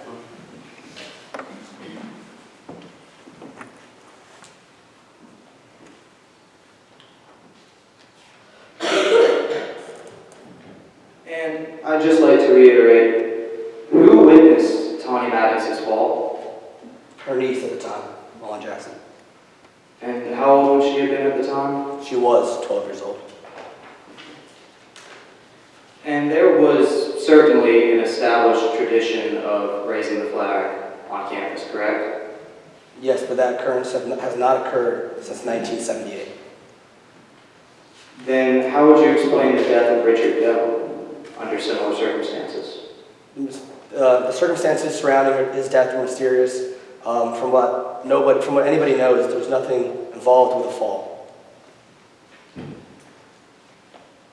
But wasn't Tawny Maddox president of Gamma during Richard Doe's pledgeship? Yes, she was. So isn't it possible that Gamma was continuing to encourage pledges to raise the flag? Objection, conclusion. I sustain objection. No further questions, thank you. Any redirect? No, Your Honor. Thank you. May step down, call your next witness.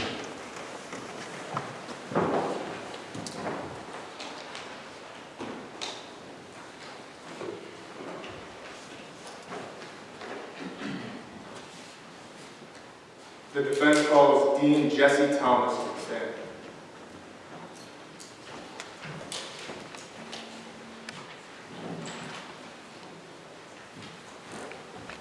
Thomas, will you please raise your right hand and take the following oath. Do you solemnly swear or affirm the testimony you give in this trial is the truth, the whole truth, and nothing but the truth, so help you God? Yes, sir. Thank you. Be seated. Please state your name for the court. Jesse Thomas. Ms. Thomas, can you tell us a little bit about yourself? Yes, I am Dean of Columbus University.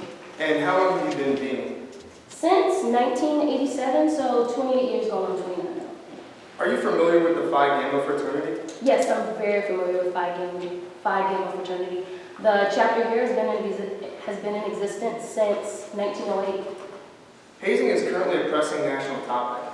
How have you dealt with hazing at Columbus University? Well, we enforce very strict rules here at Columbus University. We send a letter to all Greek organizations during rush week at the beginning of the year to remind them of the law and our policies. We've had to discipline some organizations in the past, but most of our students seem to respect our policy. And for that, we've had very few reported hazing incidents. Is Gamma one of these problem fraternities? As a matter of fact, there have not been any substantiated reports in the last 5 years. And who is currently the president of Phi Gamma? Christine Archer. Could you tell us a little bit about your relationship with Christina? She's a credit to this university. She holds a huge leadership role. She and some Gammas tutor at elementary schools and often volunteer at local battered women's shelters. Have there been any alleged hazing incidents during Christina's presidency? Yes, unfortunately, with a former pledge, Ms. Pat Smith. And could you identify Ms. Smith for the court, please? Ms. Pat Smith came into my office to tell me an alleged hazing incident. She told me that some of the Gammas were picking on some of the pledges. I told her that some picking and teasing was to be expected. But then I asked her, was she put into any physical danger? And then she told me she had just gotten out of the hospital due to an asthma attack, and that the Gammas did not offer her any medicine or medical attention. From then, I took that allegation very seriously, and I told her I'd look into it immediately. So what did you do after Pat reported the incident? I followed protocol, and I called the police. And what became of this incident? I had to close the investigation because you can't admittedly base investigation on what's a lie. A lie? What do you mean a lie? You cannot even understand how confused I was when Ms. Pat Smith somehow recanted her statement.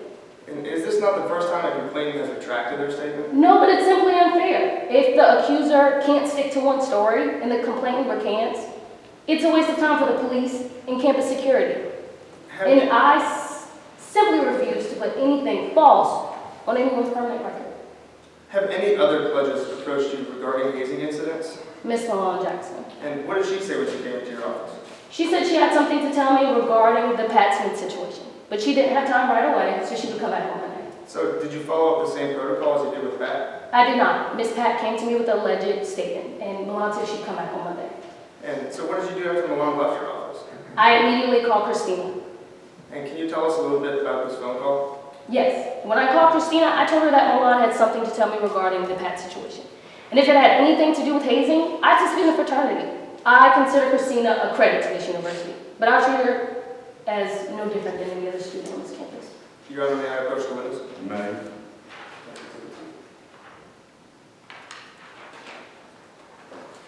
Are you familiar with this document? Yes. Can you fully identify the document for the court, please? Yes, it's a memo that I sent to the students of Columbus University on November 18th, and also a memo attached that I sent to Christina. And can you read the highlighted memo aloud for the court? Chris, whatever you do not let me hear any complaints from pledges about Gamma. Dean Thomas. So what did you mean by this memo? Christina Archer publicly denounced hazing of any kind 2 years ago, and she's been so engaged with me in involving with anti-hazing rallies. She understood what I meant by whatever you do. Whatever anti-hazing rally you need to have, whatever meeting you needed to have with your Gammas, you needed to do so. I didn't want to hear about any other hazing allegations. Your Honor, I move to admit Defense Exhibit 2 into evidence. No further questions. Phase 2 is admitted. You may cross-examine. Thank you, Your Honor.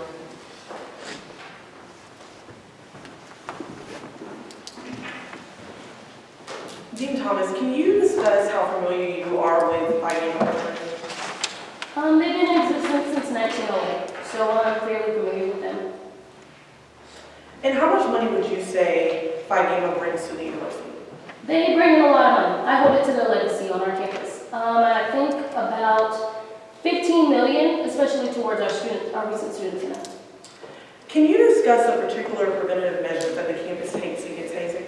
Yes, we send out a letter to all Greek organizations at the beginning of rush week, reminding them of our policy and the law, to give them strict rules and regulations, so therefore there can be no mishaps and misunderstandings. How many students would you say you have had to reprimand for hazing? I can't say. Have any of these hazing events that have been speculatory or whatnot, have they led to any serious injury? No, there haven't been any serious injury. We've had a couple of not serious injuries, but nothing more than being on the sports team and getting hurt. And in your opinion, would the hospitalization of a student during the Phi Gamma event, including an asthma attack, not be considered a serious injury? No, not if it's alleged. I'd also consider very serious someone lying or falsely accusing someone else. Can you describe your relationship with the defendant, Chris Archer? She plays a huge leadership role, and she's the president. I have to have a certain amount of contact with her and knowledge of who she is. As president of Phi Gamma, was Chris Archer given any information from the university about hazing prevention and underage campus drinking? She was. She was given a letter and an email at the beginning of Rush Week, just like all Greek organizations are. Your Honor, may I enter into evidence states Exhibit A and show the list? It's a memo. Yes, you may. Okay.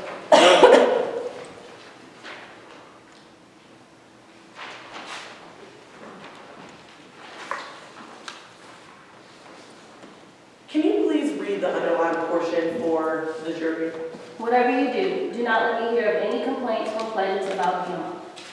And in that memo, can you describe what you meant by the last line in which you said, hear about these allegations of hazing? Yes, because I had already recently heard an alleged story from Pat Smith, and it was regarding Gamma. I didn't want to hear anything else about Gamma. She's the president of Gamma. Did the best friend of the victim, Milan Jackson, Pat Smith, ever come to your office to report incidents of hazing? She did, an alleged hazing incident. And what was your response to the information when she shared that with you? She first stated it first as picking, so therefore I told her that picking and teasing were to be expected. And then she went to the extreme of her alleged incident and saying that she was denied medicine and medical attention by alleged being patted. I told her then that I would look into it immediately, which I did. And so you and your office did further investigation of the hazing allegations? Yes, I contacted the police. And did you ever follow up with Pat Smith when she retracted her statement from the police? No, I did not. How many times have allegations, whether fully investigated or recanted, have been reported to you by members or pledges of Phi Gamma? We don't keep records of allegations. Were you worried so much about the great reputation that the Gammas had that you overlooked some of the allegations that came into your office? No, I did not. Did the victim, Milan Jackson, ever come to your office? She did, and she did not have time to speak to me. She told me it was about a Pat situation and that she would come back Monday. Unfortunately, she had passed. Did you use speaking with the defendant, Chris Archer, after Milan Jackson came by your office as a method to combat any future hazing problems? No, I used it as calling her to let her know that I was very unpleased and not happy, especially because I see her as a credit to this university. I wanted her to understand I needed the allegations to stop. Thank you. Your Honor, may the state enter State Exhibit 8 into evidence? Submitted. No further questions for Mr. Chris. You may cross-examine. I'm sorry. Yes. You read the record.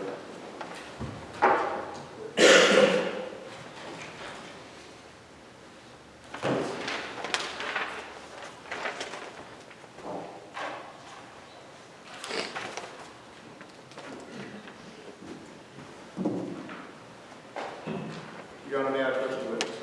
You may. The sworn testimony. So I'd like to have you read two statements from your sworn testimony. First, read highlighted sentence number 2 that continues on to the second page. Number 2. Yes. In fact, due to our low rate of reported incidents in hazing, we were named best place to pledge a fraternity or sorority in 2 national magazines. And can you read highlighted statement number 3, please? At a campus-wide Greek meeting 2 years ago, she publicly denounced hazing of any kind. And who is this she that you're talking about? She is Clemson Archer. And was Milan a student at Columbus University 2 years ago when Christina made this public denouncement? She is not. So it's safe to say that Christina has been publicly against hazing since before she even met Milan. Publicly. No further questions. Can you recross? Sorry.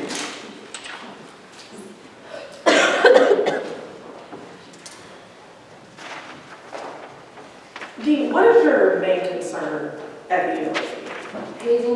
already sick in this case, but also underage drinking and alcohol is probably a bigger problem on our campus than anything.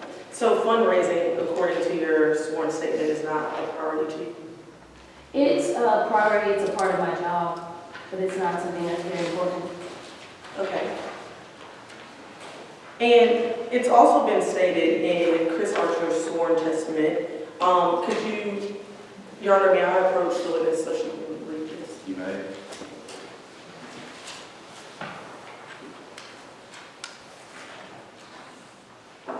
Can you please read the bracketed portion of the page? Okay. One night during Hell Week, Pat forgot her inhaler when we were all hanging out. She was sitting quietly in the corner and no one noticed her until she had passed out. And according to your statement, you said that you did. Objection, Your Honor. Hearsay? It's under the sworn testimony of your client, counsel. She cannot testify to what somebody else has said. She's reading what was sworn in. Whose statement is this? The defendant, Christina Archer. I want to sustain the objection. And you said that you didn't hear of any hazing allegations from Phi Gamma fraternity. Can you state the question more? You said that you didn't, according to that statement, Chris Archer said that she was aware of the asthma attack that Pat Smith had, and you said that you didn't know any information about that, correct? No, Chris Archer told me that there was no hazing going on, so I could do nothing but take over at that point. No further questions. Anything further for this witness? Thank you. Step down, please.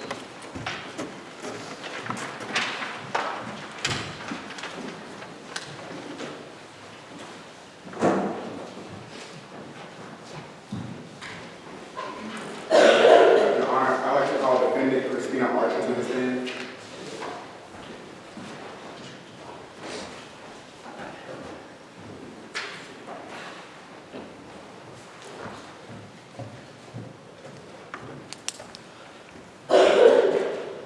Sergeant, solemnly swear affirm the testimony of this trial to be the truth, the whole truth, and nothing but the truth, so help you God. Yes, sir. I would like to point out procedurally that we would have asked the jury to go into the jury room at that point in time. I would have advised her of her rights to testify or not testify if she chooses.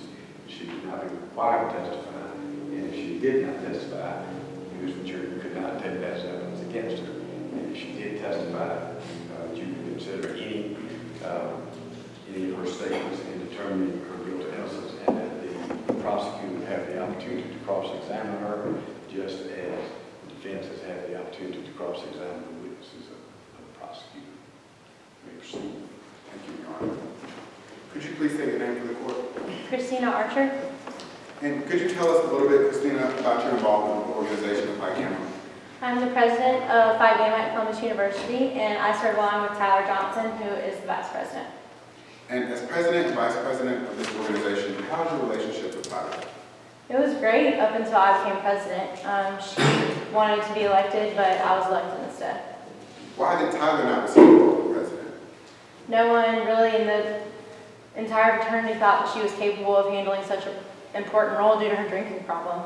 So her drinking problem was well known throughout the fraternity. Yes, it was.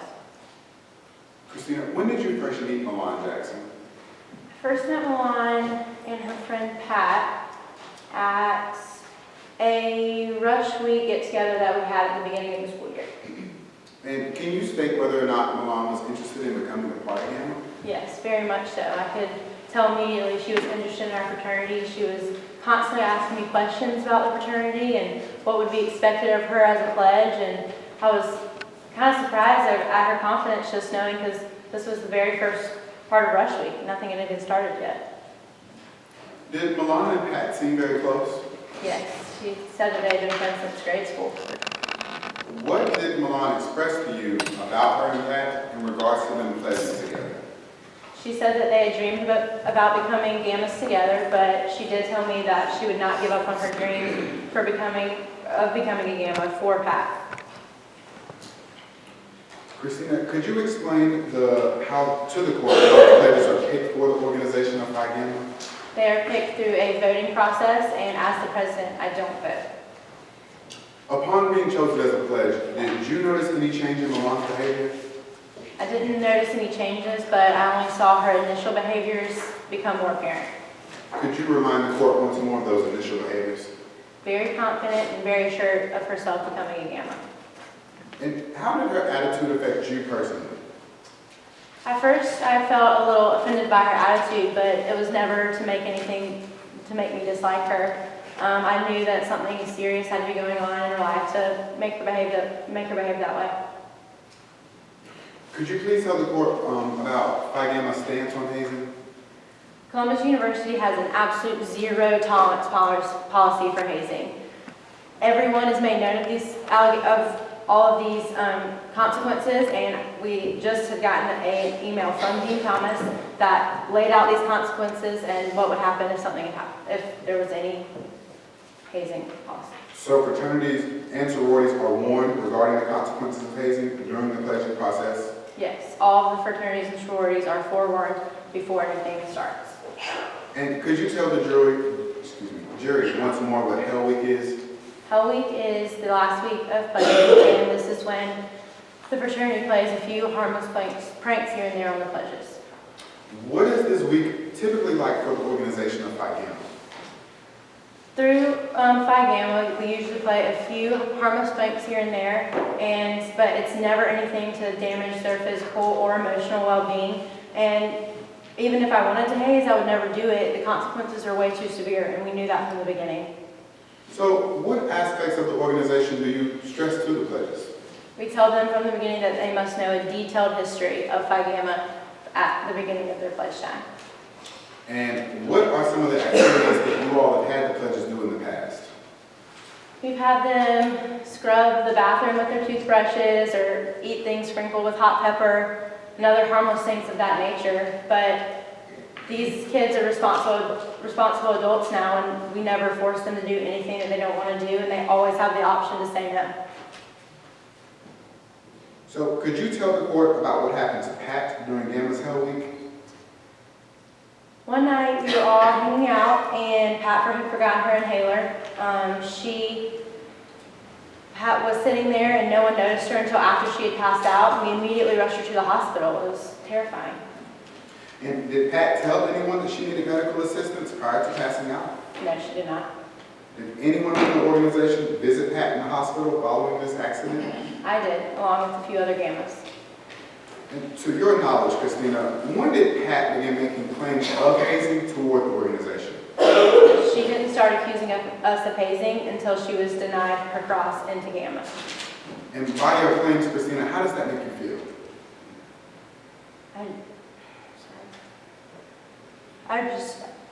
It's not just me, it's a whole fraternity. It's Gamma as a whole. Your Honor, may I approach you with the petition?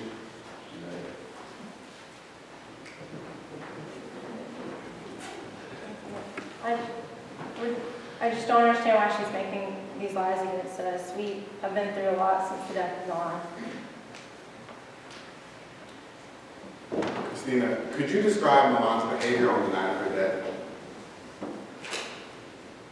The night of Milan's death, she had had a lot to drink, and she started yelling and telling everyone that she knew we all hated her. What was your response to Milan saying that she knew that everyone in Gamma hated her? I told her immediately this is not true. We sometimes got offended by her attitude, but it was never to the point of disliking her. Had there been any other similar behaviors or actions from Milan like this up until this night? I'd recently gotten a phone call from Dean Thomas that had told me that she had seemed very unhappy at the time. What is the Gamma tradition for pledges on the last night of Hell Week? We usually let pledges do one final task. And can you describe your interaction with Milan when you brought her from inside the fraternity house to outside? We went inside the fraternity house one by one to get the pledges, each of the pledges individually. I went inside to get Milan and brought her back out, and I told her that she was going to be the one to raise the flag. Christina, what was your intended action in saying to Milan, you're going to have to raise the flag? My immediate intent was for her to hang the flag on the front door of our fraternity house. The wording that I used was 110% meant to scare her, just as we did to the rest of the pledges. Did Milan say anything as she was running toward the campus center that you can remember? Unfortunately, she was yelling that she was going to show everyone how great she was. Did anyone follow her after she began running? A few of us chased after her because we knew how drunk we was. We knew how drunk she was, and we had no idea what she was going to do. What did Milan do once she actually reached the campus center? She climbed up to the top of the clock tower. Did anyone follow her up the clock tower? I was the first person to catch up to her. Can you describe for the court the interaction between you and Milan at the top of the clock tower? You can take your time. Once I reached the top, I immediately started backing inside, but she was so drunk she couldn't even fathom what I was telling her to tell come back inside. She didn't even know how dangerous it was that she was doing, but she wanted to constantly prove herself to be the best. Christina, would you say that you did everything in your power to stop Milan from falling off that ledge that fateful night? Absolutely. I would never push her. I was there to help her. It wasn't enough because she felt a lot of pressure to be the best, and I knew that that's what she was trying to do, and I couldn't do anymore. Thank you. No further questions, Your Honor. Cross-examine. Thank you, Your Honor. Chris, good afternoon. Ms. Archer, you have testified for the court that you are president of Phi Gamma Fraternity, correct? Yes, I serve along with Tyler Johnson, who is also the vice president. And now, can you explain the difference between what on the line and crossing the line refers to within your Greek organization? Within Phi Gamma, it means when you're on the line, it means that you are a pledge and we are faced with various tasks, and we're testing them to see if they have what it takes to be a Gamma. And once they cross over the line, they officially become members of our fraternity. Now, did you know the victim, Milan Jackson?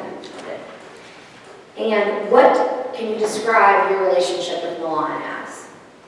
We were just getting to know each other. I had just met her at the beginning of the school year, and we only interacted through her pledging process. And like I said, I was a senior and she was just coming through, so we just started to get to know each other. Now, did you say anything specific to Milan Jackson during Rush Week when you first met her?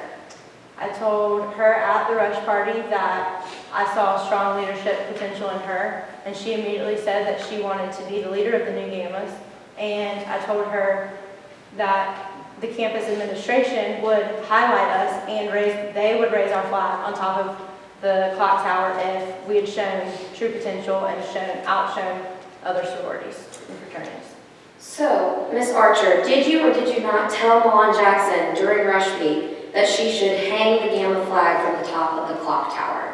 No, I told her that if she had done something great, then the campus administration would hang the flag from the top of the clock tower. And what does raising the flag refer to? Just showing everyone our accomplishments, and showing everyone our helpfulness to the college. Now, was Milan chosen to go online as one of the Gamma pledges? Yes, she was. And what did you think of Milan as she went through her pledging process?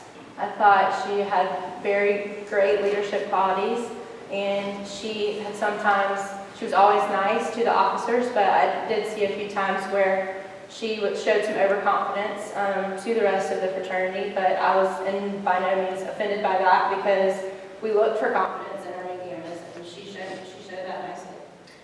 Now, Chris, did you ever propose that Milan go on a date with an individual named Brian? I did, but this was because I knew that she had recently broken up with her boyfriend, and that they seemed very compatible. Now, in your sworn testimony, you do state that you and other Gammas had at times thought that she was stuck up. Is that not correct? She was always nice to me as an officer, but I did see some times where she showed some slight overconfidence to the rest of the fraternity. So in your testimony, you did not state, she could be really sweet sometimes and really stuck up at other times. Like I said, to the rest of the fraternity. Your Honor, may I approach the witness and show her sworn testimony?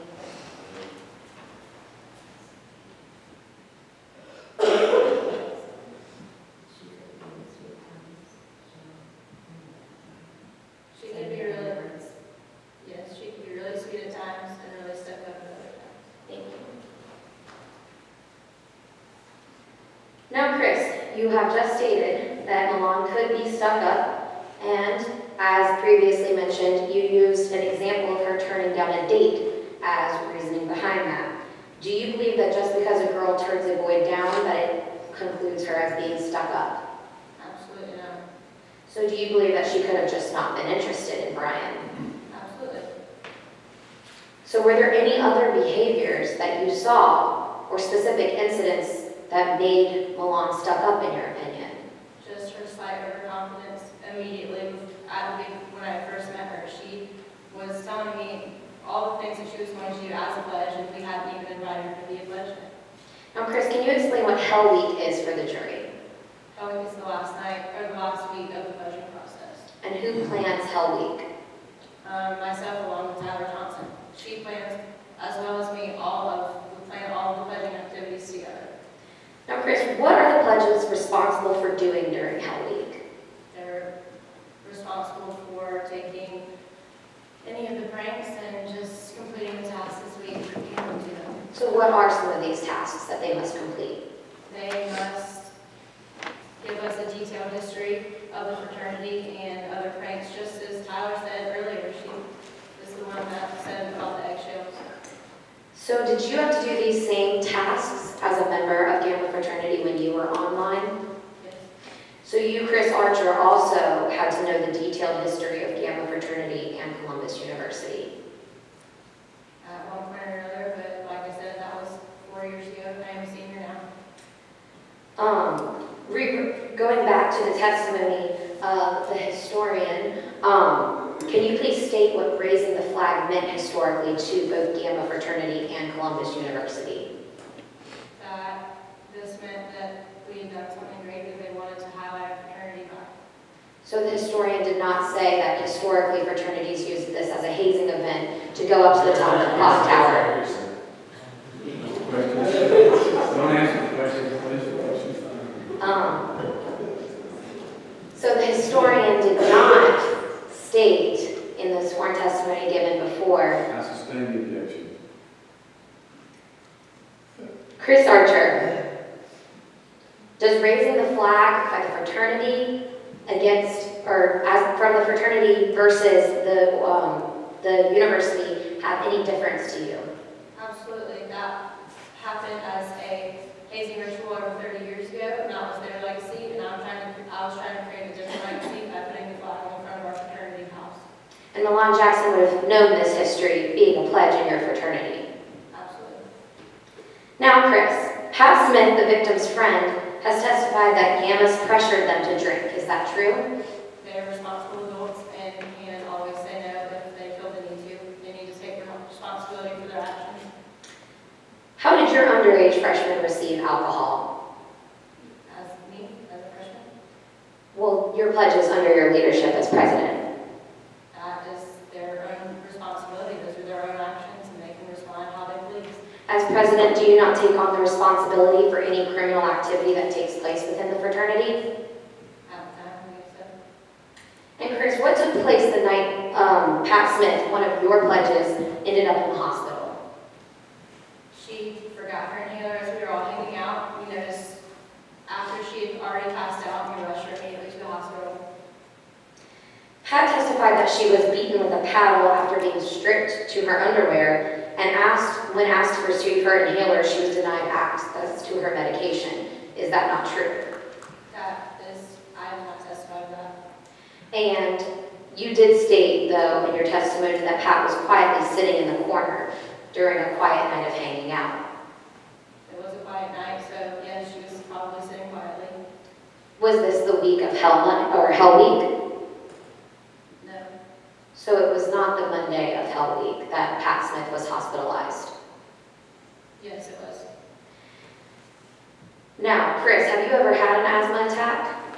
Uh, Do you know what causes asthma attacks? Not taking her inhaler. Now, if it was one night of Hell Week, and the pledges had activities every night of Hell Week, why was Pat sitting quietly in the corner by herself? Because she was she was doing what she wanted to do. She did not, like I said, they don't have to do anything that we say, and she took it under her responsibility to hang out how she wanted. Now, Pat Smith states that her state of being extremely upset is what caused her asthma attack. So you're stating that this is not true, that she was quietly sitting. She was upset, and it was under her intent that she forgot her inhaler. I'm not supposed to be the one to keep up with that for her. Now, when Milan Jackson, the victim, went to Dean Thomas and initially reported her side of the story involving Pat, what was Dean Thomas's correspondence with you? She told me that I better do whatever I needed to do to make sure that I didn't need to come back to her, and I immediately knew what she meant because I needed to get my fraternity together and talk about the anti-hazing laws and talk about the consequences that supported those. So you knew the repercussions that if Milan returned the next week to Dean Thomas's office, that Gamma could be suspended or be brought before a tribunal. And absolutely, I was taking care of that. Would this have made you angry?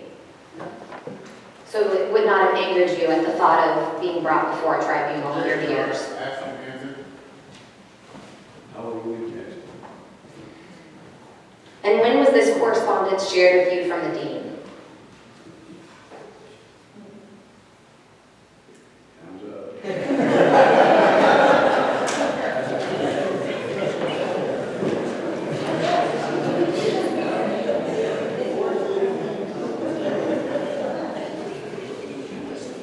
Any regrets?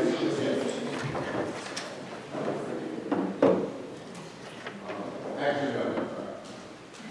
Thank you, Ms. Stephen.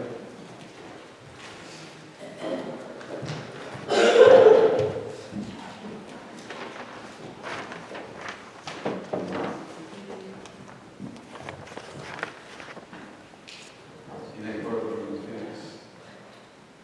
No, sir. Just finish rest. Yes, sir, finish rest. You're prepared to give closing arguments. State has the opportunity to go first and last. I don't know how. Yes, and in this trial, I should have pointed that out to you, they only go once. Okay. Prosecution first and then defense.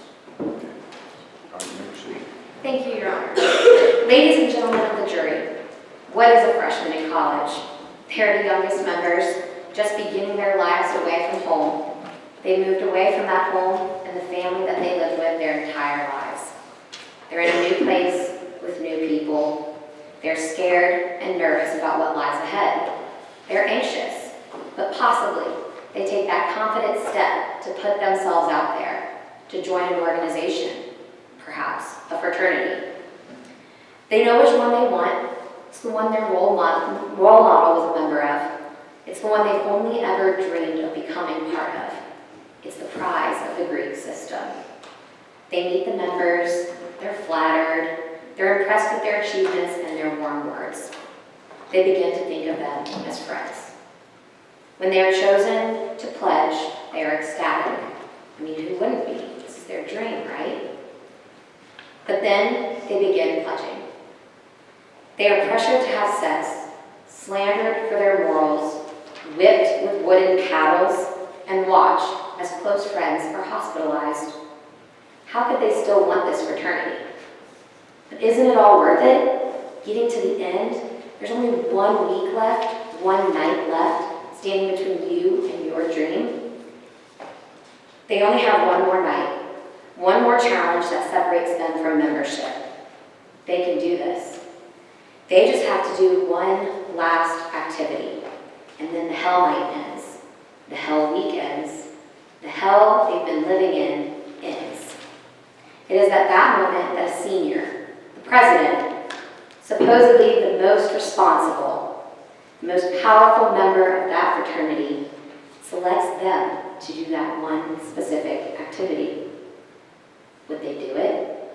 Would they do the one thing asked of them that would allow them membership into this selective group, this group that they've wanted all along, that they've suffered for all along? This is what Milan Jackson had to decide the night of November 22nd, 2015. She had to decide whether or not to listen to her president, the person that held Milan's future in the palm of her hand. Would that freshman do what the president requested? I'm sure Milan never thought tragedy would result from her pledging Gamma fraternity. She wasn't given the time to think about these questions beforehand. She wasn't given the opportunity to reflect on what she was truly going through. She is dead. She is dead following an event planned by the defendant. She is dead following a dangerous request by the defendant. She is dead following the immense pressure and hatred exhibited by the defendant. Milan Jackson wasn't given these questions before. She is dead. So why am I telling you, the jury, all of these questions? Simple. To exemplify the control that groups like fraternities have on their youngest members, and how this control can be abused by people like the defendant, Chris Archer. Chris Archer was a senior who knew not only the historical dangers, but also the repercussions of such a task, who provided alcohol to minors, and who saw Milan Jackson as a threat to her organization. The defense tried to paint Milan as having alcohol and behavioral issues long before college. While Milan did attend therapy, she was not having any major troubles until her time as a Gamma pledge. The defense also tried to claim that Milan simply misheard the defendant, misinterpreted Chris Archer. But as stated by both the defendant and the vice president of the fraternity, the terminology hanging the flag from the tower had been spoken on an occasion long far before the night in question. In addition to these statements made by the defendant to the victim, both parties would have had the knowledge of the existing historical ritual of raising the flag, as described by their own historical witness. This refers to the hanging of the fraternity flag from the school's clock tower by a member, not the university. If both Chris Archer and Milan Jackson knew from pledge history lessons that raising the flag meant climbing that clock tower, why would the defendant claim that she simply was speaking of the fraternity's front door? In fact, in the defendant's own words, she stated on record, "I whispered to her, you are going to have to raise the flag the night of Hell Night." As a college freshman, the fear of her future and the pledged knowledge of what that phrase means, that would produce a very clear visual on what specific task her president was asking of her. Chris Archer knew the dangers of that task, and she knew the control that she had over the victim, Milan Jackson. She didn't like the victim because she was a threat. Earlier in the week, Milan had requested a meeting the following Monday with Dean Thomas to talk about the hazing allegations made by her friend Pat Smith during a Gamma fraternity Hell Night activity. Chris Archer was told by Dean Thomas through a phone call that if the incident had anything to do with hazing, the Gammas would be suspended. Milan Jackson had the power to suspend the Gammas and bring Chris Archer in front of a tribunal of her peers. Chris Archer just couldn't have that. Knowing the dangers of such a task, knowing Milan's fear of heights, and containing the indifference to Milan's safety, Chris Archer told Milan to raise the flag, followed her to create a sense of worry, and watched as the one thing that stood between her fraternity's success and failure fell to the ground below. Chris Archer may claim no responsibility in Milan Jackson's death, but who was supposed to be caring for her pledges? The president of the organization could have prevented underage drinking, could have prevented the hazing that sent one pledge to the hospital the week before, and could have refrained from asking such a dangerous task of one of their most impressionable young members. Chris Archer decided to protect the organization that gave her power. And with that power, her actions directly caused the death of Milan Jackson. The evidence is clear that Chris Archer is guilty of, at the very least, voluntary manslaughter and at the most murder. She exemplified the reckless indifference to the unjustifiably high risk to human life. The evidence also shows that she is guilty of committing criminal hazing, as Chris Archer used her power of influence to urge Milan Jackson to commit not one, but 2 felonies that night, both underage drinking and trespassing, before falling from the tower. Ladies and gentlemen of the jury, imagine a freshman in college, their whole life ahead of them, but now they are falling, watching the sky, the rest of their life, their hopes, their dreams vanish, everything going blank. Thank you, Your Honor. The state rests. Bench, may go ahead and close your argument.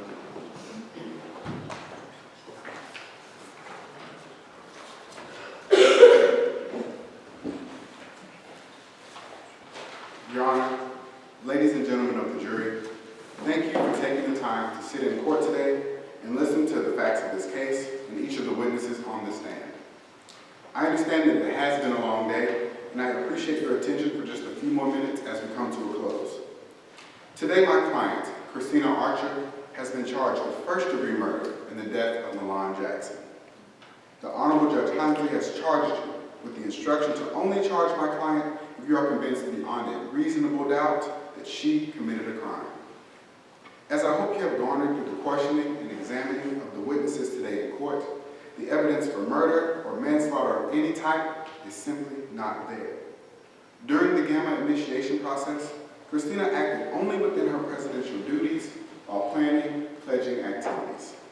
As she testified today, at no point during this process did she force the pledges to do anything they did not want to do.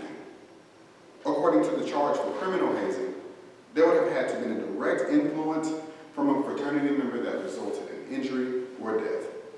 At no point did any influence like this come from Miss Christina Archer.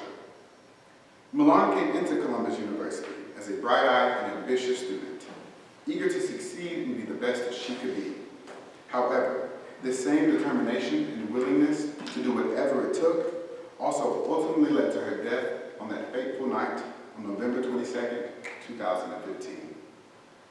According to New Columbia Criminal Code, first-degree murder is defined as the deliberate and premeditated unlawful killing of a human being.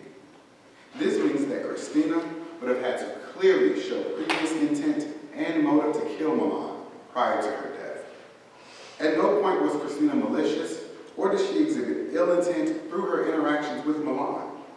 Even upon first meeting her, when Milan was noted as being very confident and sure of herself in regards to the organization Gamma, Christina offered her own advice about getting into Gamma and what it would take to actually become a part of the organization.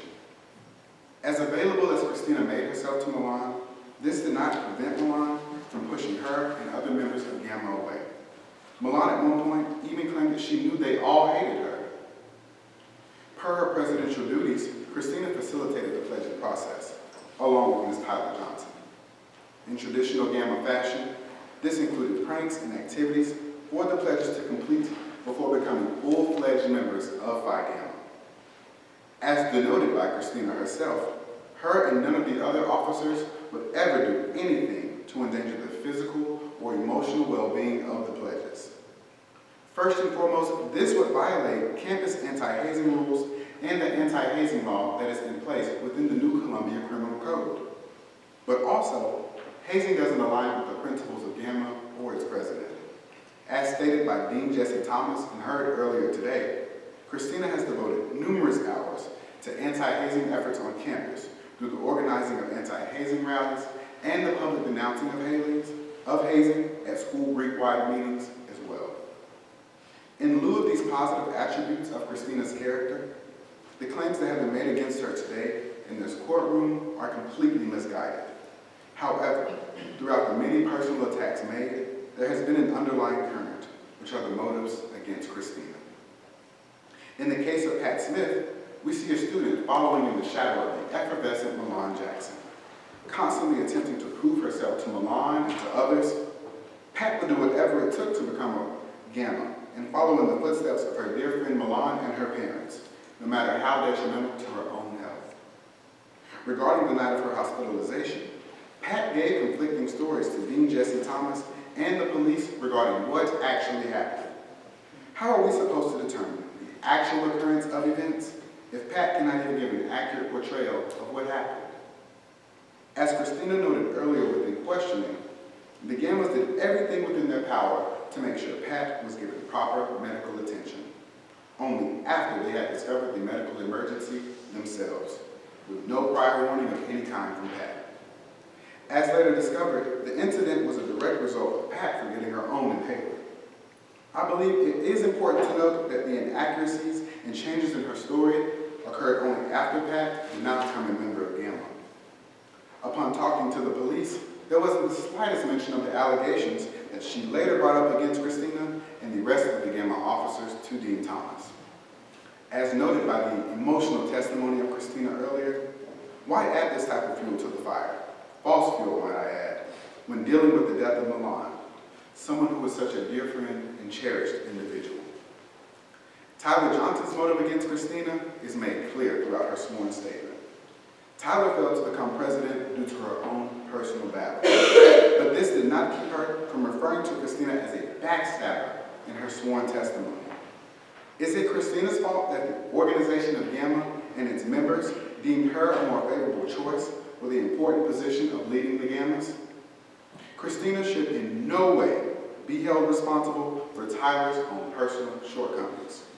Which also brings me to the fact that even though Tyler failed to become president, she still serves in the role of vice president for Gamma. Throughout all of the pledging activity and events mentioned today, Tyler was right there alongside Christina, helping plan and orchestrate them. As you deliberate today, I would like to urge you to consider all of the facts of this case. On the night of Milan's death, the Gammas were putting their pledges through a process that isn't uncommon within the world of Greek organizations. Hell Week and the events that happen during it are a common occurrence on the campus of New Columbus University.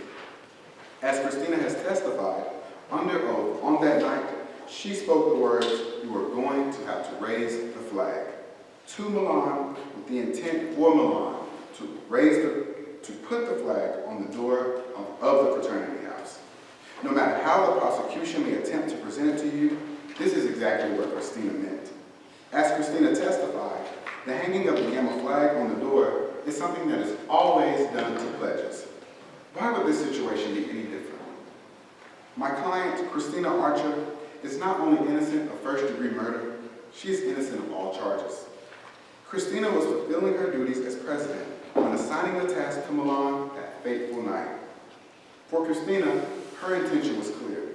For Milan, whose mind is clouded by her determination and the will to be the best and also her alcohol level, this was her chance to prove herself and live up to her aunt's legacy. Not once did Christina show malice or fail to perceive the risk of harm to Milan. Christina's intended tasks were all within the scope of normal pledging activities. Unfortunately, as you've heard today, Milan was faced with many challenges within her life. Not only did Milan face immense pressure from within herself to be the very best in Gamma that she could be, she also faced the same pressure from her Aunt Tanya's legacy within Gamma at New Columbus University. Dr. Alex Richards, the school counselor and licensed psychiatrist, testifies that she strongly counseled Milan from even rushing a sorority or co-ed fraternity. However, despite the troubling signs exhibited by Milan, she pursued it anyway. Another key factor in the sessions between Milan and Dr. Richards was Milan's aspiration to be perfect, like her Aunt Tanya. Milan also disclosed to Dr. Richards how when witnessing her aunt's suicide, she developed a fear of heights. Dr. Richards stated that she couldn't imagine Milan wouldn't have gone out on that ledge without being pressured, forced to do so. I think what Dr. Richards and the rest of the prosecution has failed to realize is that this pressure came not from an outside source, but from alcohol and within Milan herself. Just because Milan didn't appear drunk that night does not take away from her blood alcohol content level and her actual intoxication level as well. Christina followed Milan up to the clock tower out of concern for her well-being. It was the internal pressure Milan faced from herself that led her out to the ledge that fateful night. Despite the pleading from my client, Milan ultimately fell to her death trying to prove something that was never expected of her in the first place. Thank you. Ladies and gentlemen, you are considering the case of the State of New Columbia versus Chris Archer. The grand jury has indicted the defendant with the offenses of murder and criminal hazing. The defendant has entered a plea of not guilty to this indictment. The indictment and the plea form the issue that you are to decide. Neither the indictment nor the plea of not guilty should be considered as evidence. The defendant is presumed to be innocent until proven guilty. The defendant enters upon the trial of this case with a presumption of innocence in her favor. This presumption remains with the defendant until it is overcome by the state with evidence that is sufficient to convince you beyond a reasonable doubt that the defendant is guilty of the offenses charged. No person shall be convicted of any crime unless and until each element of the crime is proven beyond a reasonable doubt. The burden of proof rests upon the state to prove every material allegation of the indictment and every essential element of the crime charged beyond a reasonable doubt. There is no burden of proof upon the defendant whatsoever, and the burden never shifts to the defendant to introduce evidence or to prove innocence. However, the state is not required to prove the guilt of the accused beyond all doubt or to a mathematical certainty. A reasonable doubt means just what it says. A reasonable doubt is a doubt of a fair-minded, impartial juror, honestly seeking the truth. A reasonable doubt is a doubt based upon common sense and reason. It does not mean a vague or arbitrary doubt, but is a doubt for which a reason can be given arising from a consideration of the evidence, a lack of evidence, or a conflict in the evidence. After giving consideration to all the facts and circumstances of this case, if your minds are wavering, unsettled, or unsatisfied, and that is a doubt of the law, and you must acquit the defendant. But if that doubt does not exist in your minds as to the guilt of the accused, then you would be authorized to convict the defendant. If the state fails to prove the defendant's guilt beyond a reasonable doubt, it would be your duty to acquit the defendant. Facts and circumstances that merely place upon the defendant a grave suspicion of the crime charged, or that merely raise a speculation or conjecture of the defendant's guilt, are not sufficient to authorize a conviction of the defendant. Members of the jury, it is my duty and responsibility to determine the law that applies to this case and to instruct you on that law. You are bound by these instructions. It is your responsibility to determine the facts of the case and all the evidence presented. Then you must apply the law and give you in charge to the facts as you find them to be. Your oath requires that you shall decide this case based upon the evidence. Evidence is that means by which any fact that is put in issue is established or disproved. Evidence includes all of the testimony of the witnesses and any exhibits admitted during the trial and any stipulations that the lawyers have agreed to. Evidence does not include the indictment, the plea of not guilty, opening or closing remarks of the attorneys, or questions asked by the attorneys. The parties have stipulated and entered into a stipulation that has been approved by the court about the following documents. A November 18th, 2015 memorandum sent to the students of Columbia University, and the note of the defendant from Dean Thomas.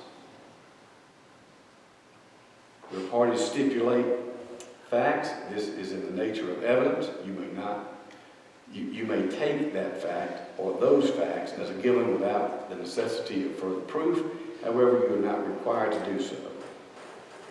You make all decisions based on the evidence in this case. I charge you, ladies and gentlemen, that evidence may be either direct or circumstantial or both. In considering the evidence, you may use reasoning and common sense to make deductions and reach conclusions.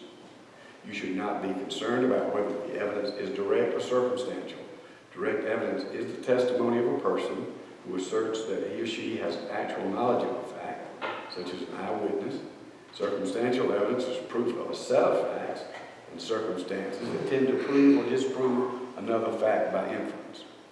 There is no legal difference in the weight you may give to either direct or circumstantial evidence.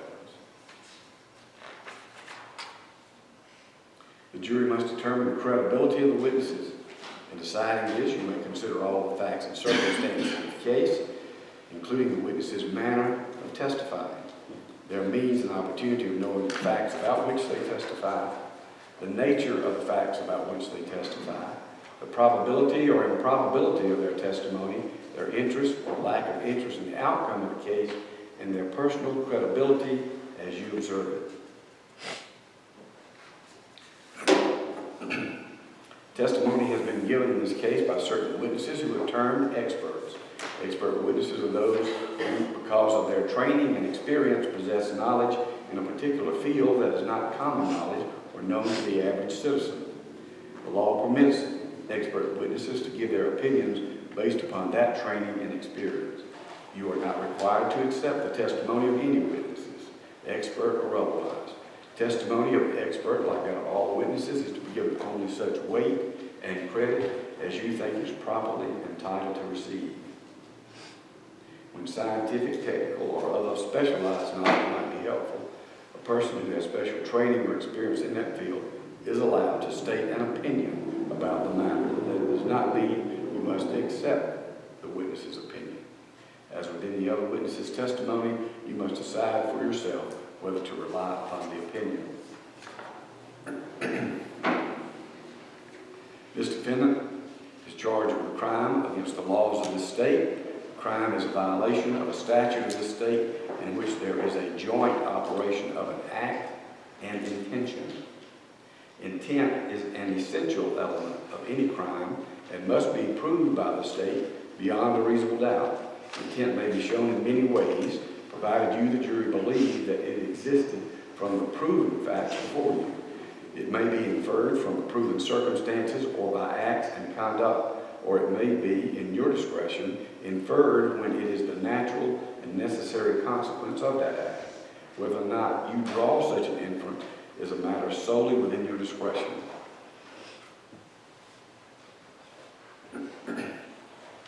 Criminal intent does not mean an intention to violate the law or to violate a penal statute, but means simply the intention to commit the act that is prohibited by a statute. This defendant will not be presumed to have acted with criminal intent, but you may find such intention, or the absence of it, upon a consideration of words, conduct, demeanor, motive, and other circumstances connected with the act for which the accused is being prosecuted. I charge you, ladies and gentlemen, the definition of murder. First-degree murder is the deliberate and premeditated, unlawful killing of a human being. Premeditation means that the defendant actually reflected on the idea of killing, if only for a brief period. First-degree murder is punishable by life imprisonment. There is no death penalty in New Columbia. I charge you, ladies and gentlemen, that voluntary manslaughter is the unlawful killing of a human being with malice aforethought. Malice aforethought may be expressed or implied. Malice aforethought exists if the defendant has any of the following states of mind: intent to kill, intent to inflict great bodily injury, reckless indifference to an unjustifiably high risk to human life, intent to commit a felony. Voluntary manslaughter murder is punishable by a maximum period of imprisonment not less than 20 years and not to exceed a sentence of life. Involuntary manslaughter is a killing which occurs as a result of an unreasonable failure to perceive the risk of harm to others while engaging in conduct resulting in extreme danger to life or of serious bodily injury. This conduct is also known as criminal negligence. Involuntary manslaughter is punishable by a maximum of 20 years in prison. Charge you, ladies and gentlemen, that a person commits criminal hazing if serious physical injury or death results or is likely to result from an act or the direct influence of a gang or fraternity or sorority member during the initiation process. This charge may be brought in conjunction with any other violent crimes against a human being. Hazing is a Class D misdemeanor and is punishable by a fine of not less than $10, no more than $100, or imprisonment of not less than 30 days, no more than 1 year, or both, at the discretion of the court. I charge you the defendant may be found guilty of an offense necessarily included in the offense charged. The jury may make such finding without motion by either prosecution or defense.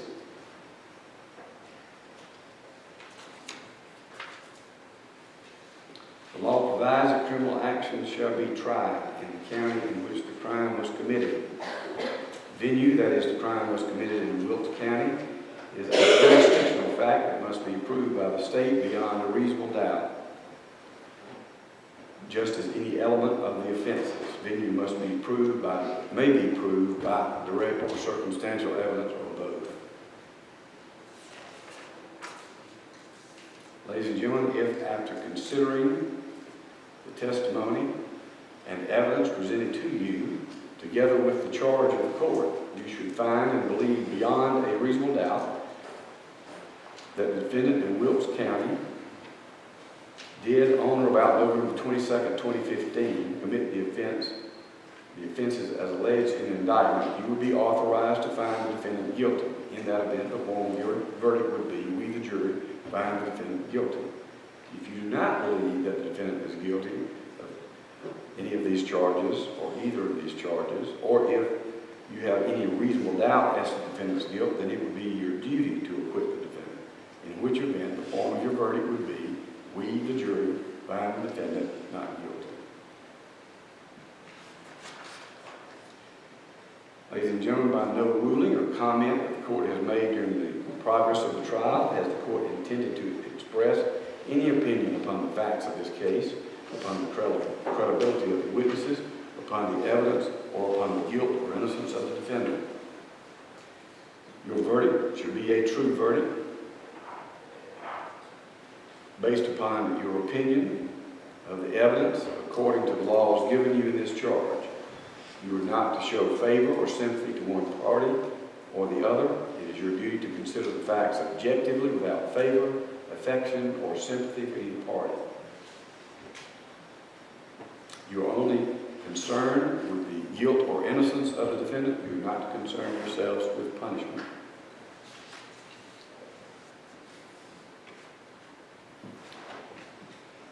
Ladies and gentlemen, one of the first duties in the jury room will be to select one of your number to act as a full person. Who will preside over the deliberations and will sign the verdict to which all 12 of you freely and voluntarily agree. Your decision must be unanimous. You should start your deliberations with an open mind, consult with one another, and consider each other's views. Each of you must decide this case for yourself, but you should do so only after a discussion and consideration of the case with your fellow jurors.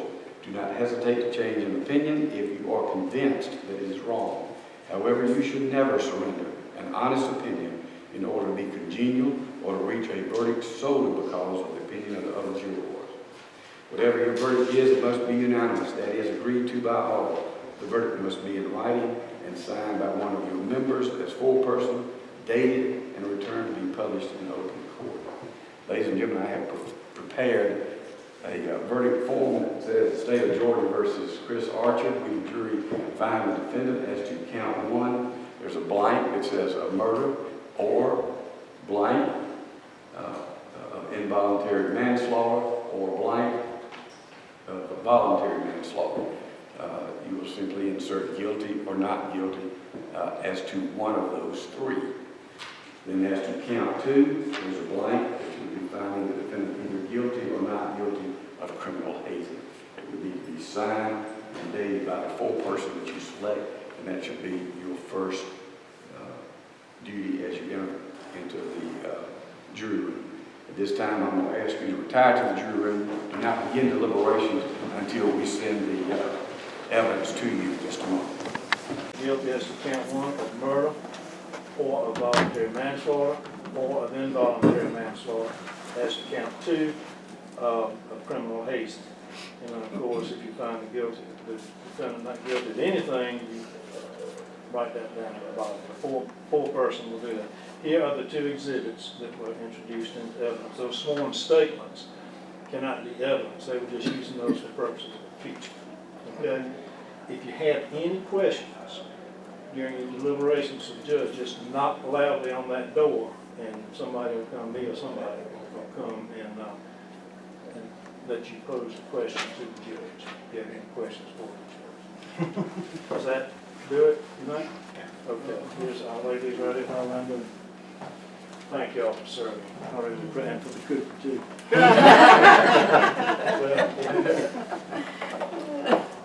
And you all can act like I'm just not here. I'm setting this up right now. You guys go.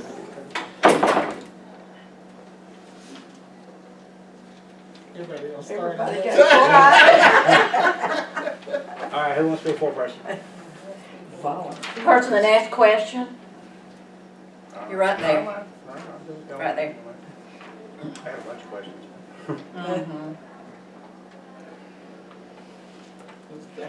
You get all the way back to the back. You didn't take my chance to volunteer. You get all the way back to the back. They ran to the corner. That's how you say. Get all the way, Mr. Jackson, all the way back to the back. Don't know where that ground there. Nah. Girl was about to, man. Okay, we gotta.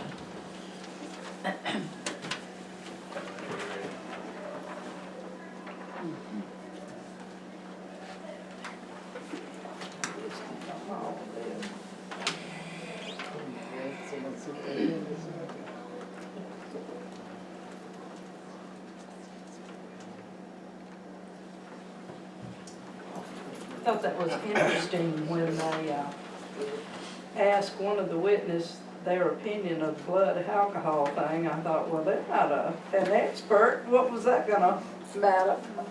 No, especially if you're a heavy drinker, your blood alcohol, you'll function better the higher you get than most people that are not heavy drinkers.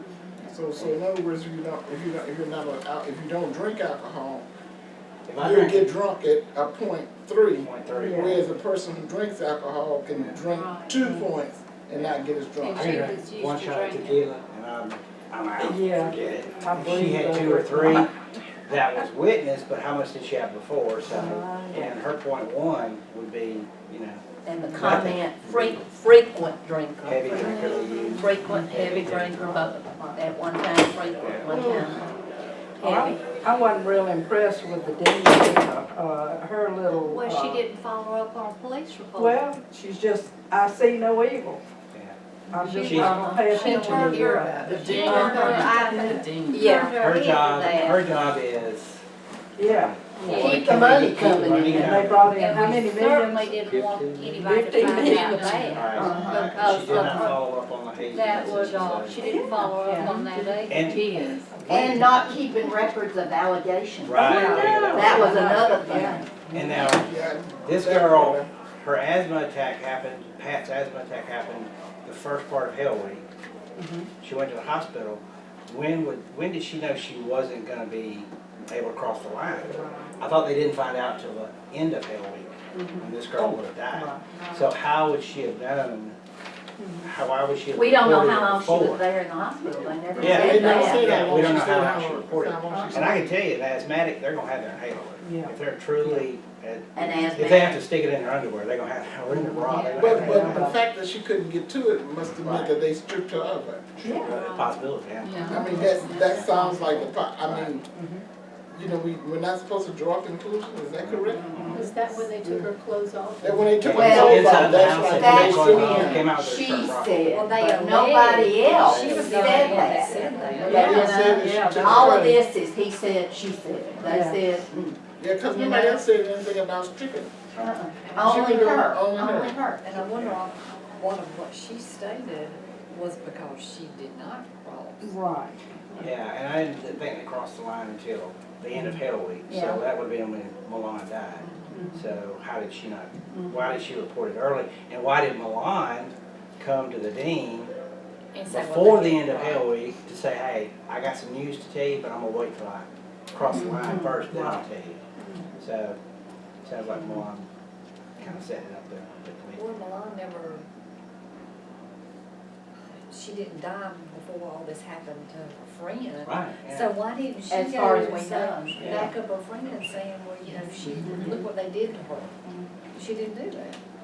I She think, had an opportunity to do that. and as me, if they said that she's very outgoing and she's, what, Confident. confident, but they used the word, stuck up. Stuck up, Yeah. Mhm. And I think Christina telling her, you know, you're gonna have to raise the flag, I mean, in my eyes, that was like, you're gonna have to do something really good in order to be the leader of this young group. So you're gonna have to step up to the plate. I don't think it was raise the flag. I mean, if anything, I would hold the college or university responsible for not having it secured where nobody could get to it. So, Yeah, but but still, they already know that raising the flag meant putting it from the highest point. right. That was an unspoken. So the fact that that president said it, even though maybe you want to err on the side and say, well, she really didn't mean it that way, but in actuality, they actually meant for them to go to the highest point. Somebody could say something that they hear because they got that. It's just sitting up and filming. Nothing's been filmed yet, but that doesn't matter, y'all. When was the aunt in Gamma? Was it during these flag raising? 86. Okay, so it was after, Yeah. it was when she was over there, so. Yeah.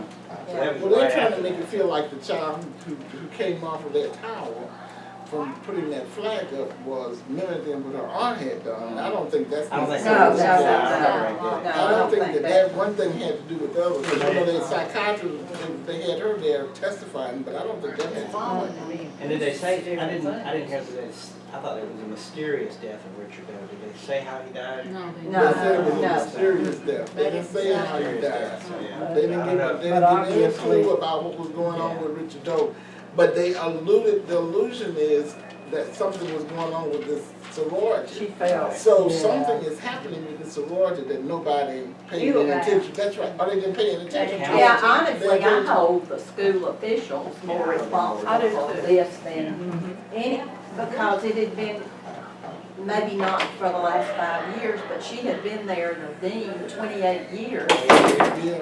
Stuff went, and she was there when when the young man died, she was there, Right. so. Well, starting with the counselor, why did she have such a big push against the Gammas? I don't think she crossed the line. She did chose cross. not to. She never did. Well, she didn't made it cross. sound like she didn't want to cross the line because of such a Yeah, hell week, she but didn't I cross the think line. she just did get picked, so she wasn't going to like that. And I think it's because of her son too. Yeah, her Yeah, son. yeah. I just didn't, She had sentimental. She I wasn't think she had too credible. much sentimental Yeah, she wasn't very stuff. credible. she was not Had very too much credible. Well, sentimental stuff in her. I didn't think the vice president was that credible either, vice president of the, because it's Well, now kind of a that- bone to pick. Yeah, wasn't she the one that had the drink with, They said she wasn't president because she had a drinking Drinking problem. problem. I didn't. We all had drinking No, problems. Back to the university. I definitely think on the second count that she probably had something to do with the hazing incident. Yeah, that's what I was thinking. Because this is your organization, you should put the stop to it, say, That's we right. don't drink in this organization, or we don't do this. Because they I know both it's hard to- planned it. it's She hard was to- president and. I think she was controlling eggshells in somebody's mind. Was what? I think she was controlling. Which one? The president. The president. The dean or the The president. president? Oh, okay. But I think that anytime you have anytime you have those Greek organizations, you have people who are in charge who are controlling. Yeah, oh yeah. That's how they got there. That's their whole demeanor. Yeah. But there's a responsibility with that too, and that was the concern I had. She might have been controlling, she might have implied, she might have done this, she might have, but she's a leader of that organization. Yeah, well, she has a responsibility. She has a And responsibility. the only way you're and gonna, accountability. the only way you're gonna cross is to do all of this stuff. Play the game. Yeah, you've got Yeah. to do it, or you're not gonna cross. Yeah, well, So, And it's sad. And it That's falls experience, back. yeah, that's experience. You're not gonna cross. Cross if you're not going to play, that's right, Yeah. that's right. Well, now, one thing the vice chair said that hit me as credible, because she did say some other things. Vice President. Yeah, the vice, president. She actually witnessed the conversation between Mulan and. She heard bits and She- pieces well, of she it. said she did. Yes, Now, wait, yes, she did, or I don't know. She heard two words. Two words. Right. Correct. And I didn't think she was a credible witness, I just dismissed This- You just missed it. Well, that I She kept said hearing that over twice. and over. Yeah. On examination and cross-examination. And she said it was Chris's intent all along. What is her motive? What would Chris's motive be? Did she dislike her or she? I mean, You she's a think senior, the she's girl already is the a senior? president, this girl's a Why freshman, would she she can't see take it a away from her. freshman as a threat? I don't really What see you have, that. Mr. Jackson? Now she couldn't She boot her has no out. power as Yeah. a freshman. Couldn't vote. And you I trying to know go one word thing the in. president said is in defense of her. She told her that it's not that she told her to hang the flag, she said administration would hang the Would flag. hang the flag, You yeah. know, in other words, she didn't tell her to hang the flag. And I think it is a custom for the lead pledge to raise the flag of the sorority house. I'm not. But see, nobody never said anything about raising that flag over the sorority house now. Come on. Except- They know, Well, the did anybody else president hear that? Now, I She know I was a little tired said of she mine. put it on the door. But now, I She didn't, said she told her to put it on the door. Put it yeah, on the but door, before she got up and said it in that But chair, nobody nobody else said did. nothing else about No. that being raised over the door. And that's Nobody else typical. said it, come on now. It That's was the title typical the of whole time. universities, you know, Yeah. the They tech said the tower. highest place. They steal the tea off the tech tower every year, and they're told you will not do that. But it's a tradition, and that's, you know, maybe this is a tradition that we hang it up there. When they went to the tower, they both were drinking, right? Right. They both had 3 shots. Yeah. Or 2 or 3 Yeah. shots. Okay, Both who? The president and. Now, I don't know They that. didn't I say never the president. said It was anything about The her. president, she was drinking up. Pat and We don't Malone know. had the 3 shots Okay, of not the tea. president. No. The president was sober. I don't She was know. sober when they went. Yeah, you- it don't know doesn't that state, either. it doesn't We don't state know that, whether. no, they didn't say that. Yeah. There was no evidence that said that she was sober, Well, they didn't say that she It was was drinking. nothing to say that Chris actually drank. She, Right. they never said that. Okay, I Right. thought she had 3 shots. I think that, No, it's with, Pat with and, any Malone. organization, when you're in an organization, leadership is very strange. When you're in leadership, whether you like it or not, you're in leadership. You're in leadership. And it makes no difference that maybe you meant something else different.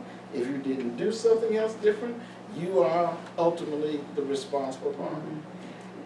I don't know how how you receive that, but I just think that leadership is different. I don't know why people think leadership is. When you're in leadership, I don't care how wrong everybody else is. When you're in leadership, if it's wrong, it's coming right back in your lap every time. I If you don't think, put some stop I to it. think that the school knows things go on, and we're talking about criminal hazing Start saying the and dean has- allowing underage drinking. Yes. They know it's going on. It's not the president of the, it's not Way the out of president hand. of the sorority or fraternity's responsibility to not let that go on. It ought to ultimately be the school. They know it goes on. But let me tell you something. When we enter into these colleges and do these things with these different groups, if we don't have some sense of morale for ourselves Morality. and what we do, I don't care how many people you got sitting upstairs being in charge of stuff, if you're not willing to stop it where you are, the people upstairs ain't gonna see it until you do it. So, you know. And I think Milan had changed a lot, because it mentioned that she was, I think they said in her youth, she was picked on as being fat and a geek. Now she's down to 125 pounds, which is skinny, and still a geek, but smart. So, you know, I think that her attitude probably changed, and she was going to do whatever it took to make herself known in that organization. Let me ask a That question. was quite obvious. Did, what's her name, Chris, did Chris know that she had a fear of heights? She never said she did. Was she aware of that? She never said. That kind of, some people said it, some people didn't, and I don't really know who knew it. They just kind of brushed They over kind it. of brushed it under the rug. Well, I one think. thing I never did get a clear understanding from any of them, they kept talking about harmless pranks, and they kept talking about hazing. But it didn't look like any of them really agreed what was a harmless prank and what was hazing. Yeah, they said So 5 they- things. They make them yeah. do 5 things the last night of Hell Week or something like that. Yeah, they Yeah. get And I was like, and I wrote down, I said, wonder what those 5 things are. They talked about eating the eggshells, and then Dirt. knowing the history. Brushing the, Yeah, brushing the toilet. And then they mentioned the underwear and the Yeah. padding. well now, that was that was just Pat. Yeah. That was Uh-huh. Nobody else What are said the that. 5 pranks? Well, they ask again later. And if they have to But know they the didn't know detailed that. history of Gamma, they know that 5 people did it, 1 person died, it was outlawed. Right. Which means that if your leader already know one person died from something they did in their group, and they consider their group Mr. A top group, And they should have been very much aware of that and said, well, we don't want to be like it was last year. I'm sorry, I ain't giving nobody no out cards on this, because Yeah. the point of it is that sometimes you have to take a stand if you want to do if you're talking about what's doing what's right now. I mean, you know. And they emphasized that one of the main things for Hell Week was knowing the history of the organization. Now, they all kind of mentioned that over and over. So they should have known the history. They should have known the the history bad of and the it. good. They done had Richard Dover done had an accident. Yeah. Pat had an accident, whether it was true or not, or legitimate or not, you know, and then that other lady who was a psychiatrist, she had an accident, so. Yeah, but there was no physical evidence of There nobody was being no. pushed Being out. pushed out. That's No right. physical And, evidence. No. in the hospital report, it should have had, because we look at everybody. I Right. mean, we have to do a body scan, and we would have said, you know, there was bruising to the buttocks, or there was Exactly. redness to the buttocks, or she complained of being abused. But they didn't give any medical They- evidence. they- There was medical no evidence. evidence that she was bruised, that she was pushed off the top of Right. that thing. Well, she said she told her to step back from the ledger. Yeah. That's what she said she told. Yeah. So I guess she saw it getting But too that's close. her word against a dead person's word. That's true. Mm-hmm. But a dead person not Well, even all of speaking. it. That's right, that's what I'm saying. Well, but game would she have to push her off? She's a freshman, she's a senior, she's Right, leaving. I don't see Well, that that. could have been a control thing. But you know, but She's got sometimes, passed but you know, I'm playing I've devil's seen advocate. it. But sometimes people don't have to have an excuse to do stuff. Right, it's a control You know, many thing. I mean, if she was People- worried about her ratting on to the To the dean dean. on Monday after Hell Week. Yeah. You The know, ratting and against would but not have been the as ratting bad was as like, a well, dead person what did we laying on the do? ground. What did we do wrong? We I'd didn't have do that. taken the ratting Yeah. before. But if you got control, if you're a person who wants control and you want your slate to say, what, thank you, ma'am, keep your slate clean, you don't want nobody to rat on you. Come on. Let's be real. Yeah, I'd rather somebody The rat don't rat mean than to have a be a dead person. than have a dead person But that's there. because you have some morals. But now the Somebody- dean had already said, I don't wanna hear it. That's You right. don't better wanna hear not have it. We And I don't have any wanna hear it. records of how many times I've heard it. That's right. Well, I don't Bet think you the she dean was heard- gonna matter, because they were bringing in 15 million. That's That's right. Again, hey, look, again, what did it profit the dean? Dean don't want nobody to come in and keep the 15 million. That's right, so That's we'll reprimand it. That's why she doesn't keep allegations. Yeah. and right. things. That's When right. this started though, Chris, remember she said, I've got something for her. So- Special, something Special. special. And it wasn't eating eggshells, I don't think. No. And it or dirt. I think she really had something. Special. They maybe Special. they did fear that Malane was going to tell on them after she crossed over. Turn them in on what? What? For the hazing. For the hay. What hazing of her friend? What hazing? Yeah, they What, did. what action Spanking, did spanking your she bottom with actually paddle. do? I mean, if you let them do it, What kind of hazing What, did what, they do? what do you Malone? say, yeah, what did allow they them to do what? yeah. They never mentioned anything that made Malone. No, they didn't tell us. What did Milan have to Well, do? she would have to been. She had to go out with Brian, but she refused. Yeah. So that might have been, well, then, you know, you're not gonna be the leader of this group if you don't do what we want you to do. You know, and whether it's have sex or not, but, you know, moving forward, but still. Have we been on Hazing, camp? that's- You didn't turn it on, did you? You're good. You guys are doing I- yeah. I was just making sure. Yeah, I was I making sure. got my back to everybody. Yeah, they were watching on the phone. But if you're going through Hell Week, you're gonna have to go through all of this. You're gonna have to go through spankings. And you You're know gonna what's have to go coming. through You read the eggshells history. and- Yeah, the Well, history. But none of that I consider hazing. Well, no, Well, let's just say she was a bully. Yeah. That she just enjoyed bullying them. because she was the president. That's a problem. There's a lot of bullying that That's goes a power on. thing, I tell you. It sounds like she didn't have a lot to do with them, though. I mean, she really didn't know, because she said she met her during rush week, and, you know, she had seen her during Hell Week, and you know, I don't know how much interaction with school and all that they may have with these, because usually it's your sophomores and your juniors, I think, that put most of the freshmen through all the stuff. And the seniors just sit back and watch or hear stories about it. So, you know, how much interaction does the president actually have with them? And then the vice president, how much interaction did she have with them? How much did she put into her head?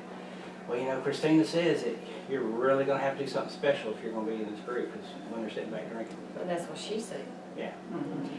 But it did say that the president and the vice president both agreed on all the activities for Hell Yes, Week. but I think the vice president was jealous of the president because she didn't get elected.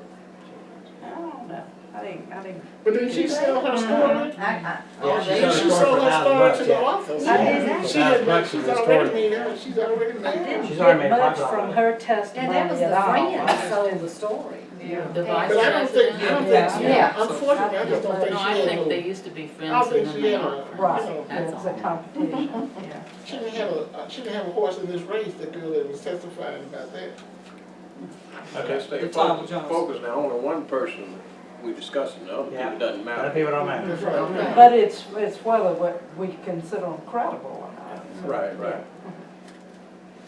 But, But we gotta start on something. So do we want to look at each witness and see if they're credible or not? Do we want to say 1, 2, 3, credible? Do we not want to credible? try to vote? I think we just need to take a vote on it, because everybody know what they know. As of count 1, murder, guilty or not guilty? Not guilty. I don't think she gets to America. Anybody say guilty? Not guilty. Okay. Not on murder, according to what he defined as murder, no. I don't think you don't put not guilty on all three of those. No, you just No. pick the one you do. Of voluntary manslaughter, guilty or not guilty? No, I think, You can't answer all of them.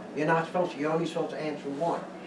yeah, but Well, we're you saying Voluntary, involuntary. Are you filling out the paper? Yeah, You yeah. can't fill out the paper that way. Yeah. You can discuss all three of them, but you gotta But you gotta put not guilty on one or He three. asked you which count, you don't ask you all three counts. Yeah.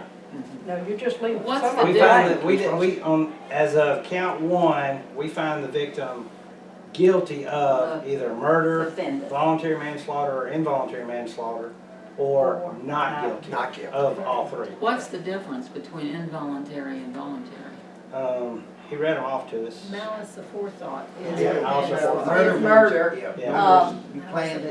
You planned it, I don't think she, So, but voluntary or involuntary? Involuntary Jail, but you was didn't have any malice. Putting somebody in a situation where they could Can you tell Jim, Fail I mean, to tell us notice real quick what arrest. voluntary, or involuntary versus voluntary manslaughter is? Yes. Real quick. Yeah. Do that. Yeah, it was one particular word on involuntary that hit me. It's failure to assess the risk. Right. Is involuntary or? Yeah. I think involuntary would be more descriptive of it, if you're not gonna go to That's hazing. where I was. Because it's a failure, that is a failure to, what did you say? Assess the risk. Assess the risk, yeah. Because see, she couldn't, I don't think she thought about, I'm gonna just drop off the thing. Yeah. I don't think that. But there again, she didn't make her go. She didn't make her go. Forcefully make her go. But I really don't think she wanted her in the organization, and she thought if she could give her something That's your that thought. she couldn't That's your thought. do. You know, Yeah, she she I wouldn't don't be nothing in to it. prove that. yeah, but she Yeah, put up that's there it. on Well, but the Well, president has no vote. That's true. She said she has no vote as to who becomes a pledge or But who if you defends. don't finish all of, Of your test, well, she's already screwed up because she That's didn't it. take Brian. She didn't take Yeah. Brian out, so she's already messed up. That's So, right. yeah, we could kick her Did out they because of say that. Yeah, she refused they to, just said she refused. she refused to date Brian. Yeah. Well, the fact that she went up on her own, that It's nobody drag her up Yeah. the steps. And she went Oh, up no. top, it was There allowed. again, Kids do things all day long because of pressure. She knew Peer that pressure. the school had to know of the aunt's history there. Yeah. And I mean, I think Chris knew that. She had to know that. But yeah, that's what I'm saying, yeah. She might. I don't know, maybe Chris knew, but I mean, I think maybe, but they would have probably known about her through the Are they coming to tell study us? history of, yeah. Okay. Tell us. Knock on the door real loud. That's him. Yeah. Answer the question. No. Both of them. She had it, I didn't tell different me. I'm on the same line. It's us. Curtis. Yeah. He's probably, we have a question. No question. The judge is coming in. You want to know the difference between voluntary and involuntary? Uh-huh. Yes. He's going, normally we bring you all out, but in the interest of time, he's going to come in. Okay. Oh, really privileged. Well, they're sitting out there laughing at us. Yeah. They are, I know it. They're getting a good view of the back of my head. Thank you. All right. Not right. Normally I would call you back into the courtroom so that counsel and the defendant could, Make sure you're telling us right. that's exactly right. Yeah. So what I'm going to do is to read you the definition of voluntary manslaughter and then the definition of involuntary manslaughter. Voluntary manslaughter is the unlawful killing of a human being with malice aforethought. Malice aforethought may be expressed or implied. Malice aforethought exists if the defendant has any of the following states of mind: intent to kill, intent to inflict great bodily injury, reckless indifference to an unjustifiably high risk to human life, intent to commit a felony. Voluntary manslaughter murder is punishable by a maximum period of imprisonment not less than 20 years and not to exceed a sentence of life. Involuntary manslaughter is a killing which occurs as a result of an unreasonable failure to perceive the risk of harm to others while engaging in conduct resulting in extreme danger to life or of serious bodily injury. This conduct is also known as criminal negligence.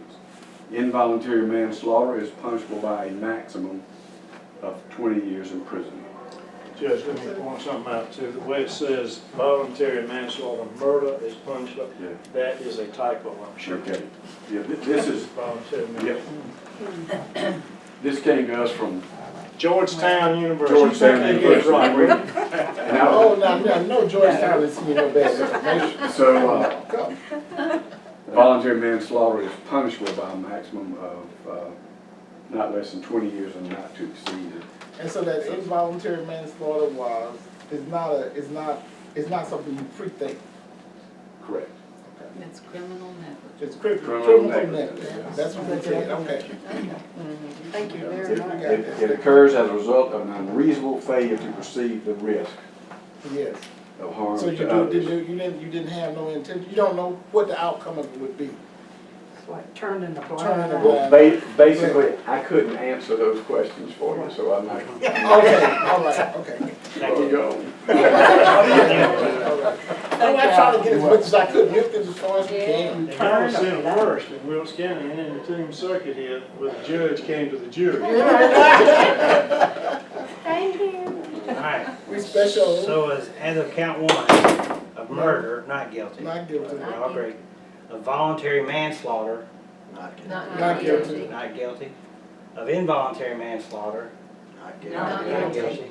I'm going guilty. I'm going Guilty. guilty too. She didn't make that girl run out of the door. She had no control over She's the leader. But that's She is the leader. It doesn't matter, you can't stop somebody, they gonna run out of the room. She will. We don't know for sure what she said to her. As a leader, she is You not know, responsible for we her don't. end of the She day. is the leader. Yeah, but we don't know what she responsible for said the to her. activity of their, Yeah, but we don't know what she said to her. she knew every hazing, or call it whatever, prank. If his assistant gives somebody the Why wrong don't we something, consider he's gonna take criminal the hazing responsibility. that That's what I was Yeah. thinking. All right. Yeah. As of count two, of criminal hazing, guilty or not guilty? Criminal. Criminal hazing, guilty or not guilty? I say guilty on that. I would say Even though that the school is I ought to know, be given but- a civil suit. Yep. Maybe the school knows Because something we don't know, but there was She no was doing evidence stuff to her of and she any got on hazing. by doing it. Right. Yeah. Milan, yeah, that's true. There was Not Milan's Not guilty. family can do the civil. Not guilty. For all of Of it. anything. Right. Not guilty of anything. Not guilty. So The the school is not on trial, it's just the president. It's just her. The president's on trial, that's it. That's Just right. one person. Did she, without thought, intentionally plan or think about that girl hurting herself by saying raise the flag? No. No. I don't think so. But hazing is only a $10 to $100 fine. Yeah. And Yeah, maybe 30 days But in it- jail. But we don't, yeah, we don't know But her. did she do the hazing?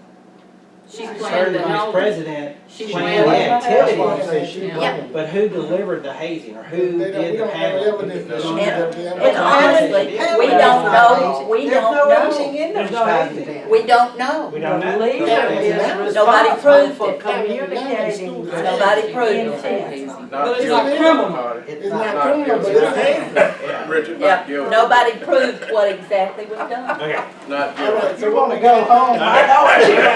The case We is gotta not put it- proven. Hey, You can tell we'd from be our here discussion. 5 Yeah. days if this was real, I can tell you. I would not, but. They stuck us in a hotel with each other for 9 months. I gotta go to the grocery store. Okay, yeah. Alright, Okay. Not guilty on all counts. not guilty on all counts. Not Yeah, guilty. not And guilty. I believe that. I agree. Absolutely. Alright, I'm gonna read them Y'all as a better not count get me one on of the murder. jury. Not Not guilty. guilty. Everybody raise your hand. Not guilty. Not guilty. Alright, everybody raise your hand. Oh, Okay. yeah. Or, okay, put them down, of voluntary manslaughter, not Not guilty. guilty. Not guilty. Involuntary manslaughter, Not not guilty. guilty. Oh, we got one. Got 1, 2, No. 3. Okay, We gotta stay here. alright, so let's start. Why do you think she's not guilty? Or why do you think she's guilty? Because she's the leader of the group. Yeah. And unfortunately, that's what happens when you're the leader of the group. I But mean, you're she not- didn't, I don't think she deliberately meant to do So anything. she's not guilty? But she told her to go raise that flag. We don't know that. No. We honestly do not know I for thought sure. she said she She told her said to it. raise the flag. She did. She did, but she didn't say go vote on the power. Put it on the door, not on the. Yeah, administration. She assumed. She didn't That's say. what She happens when didn't you say. assume. Okay, I'm like Donna, it's not a real case. It's a given. Why do you think she's It's a guilty of given. involuntary? The same thing, but I feel like she knew that she was scared of heights and everything, and Well, she might, but I don't think the I president don't might know have known whether that. she knew it or not. She might not even have Some known about people her said aunt. didn't know heights that and way, some though. people, Because of different names, so she may have just said, she wasn't a legacy, so, and unless you're a legacy like, what's the other girl's name? Pat was, you're probably not gonna know that. She was a legacy by her I aunt, just feel but like she Chris said was she ain't never controlling. known I feel one or like two she times. was controlling on the situation. Because she was the president and she had a name for herself to go out as her senior year, being the president. okay. What about you, Tom?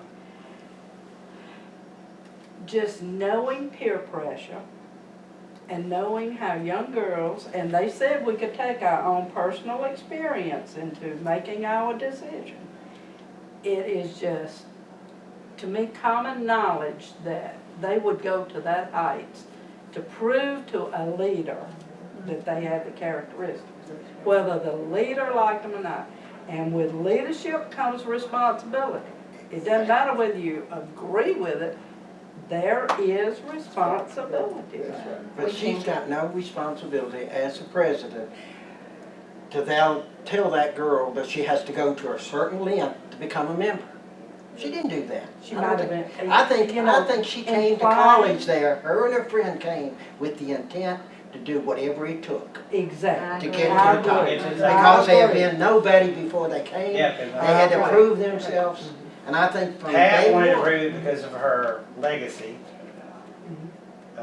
Milan wanted to prove it because of her aunt, And because of the way she was treated in and because of the way she was Yeah, treated growing up. growing She's up. trying to be Yeah, popular. trying to be popular.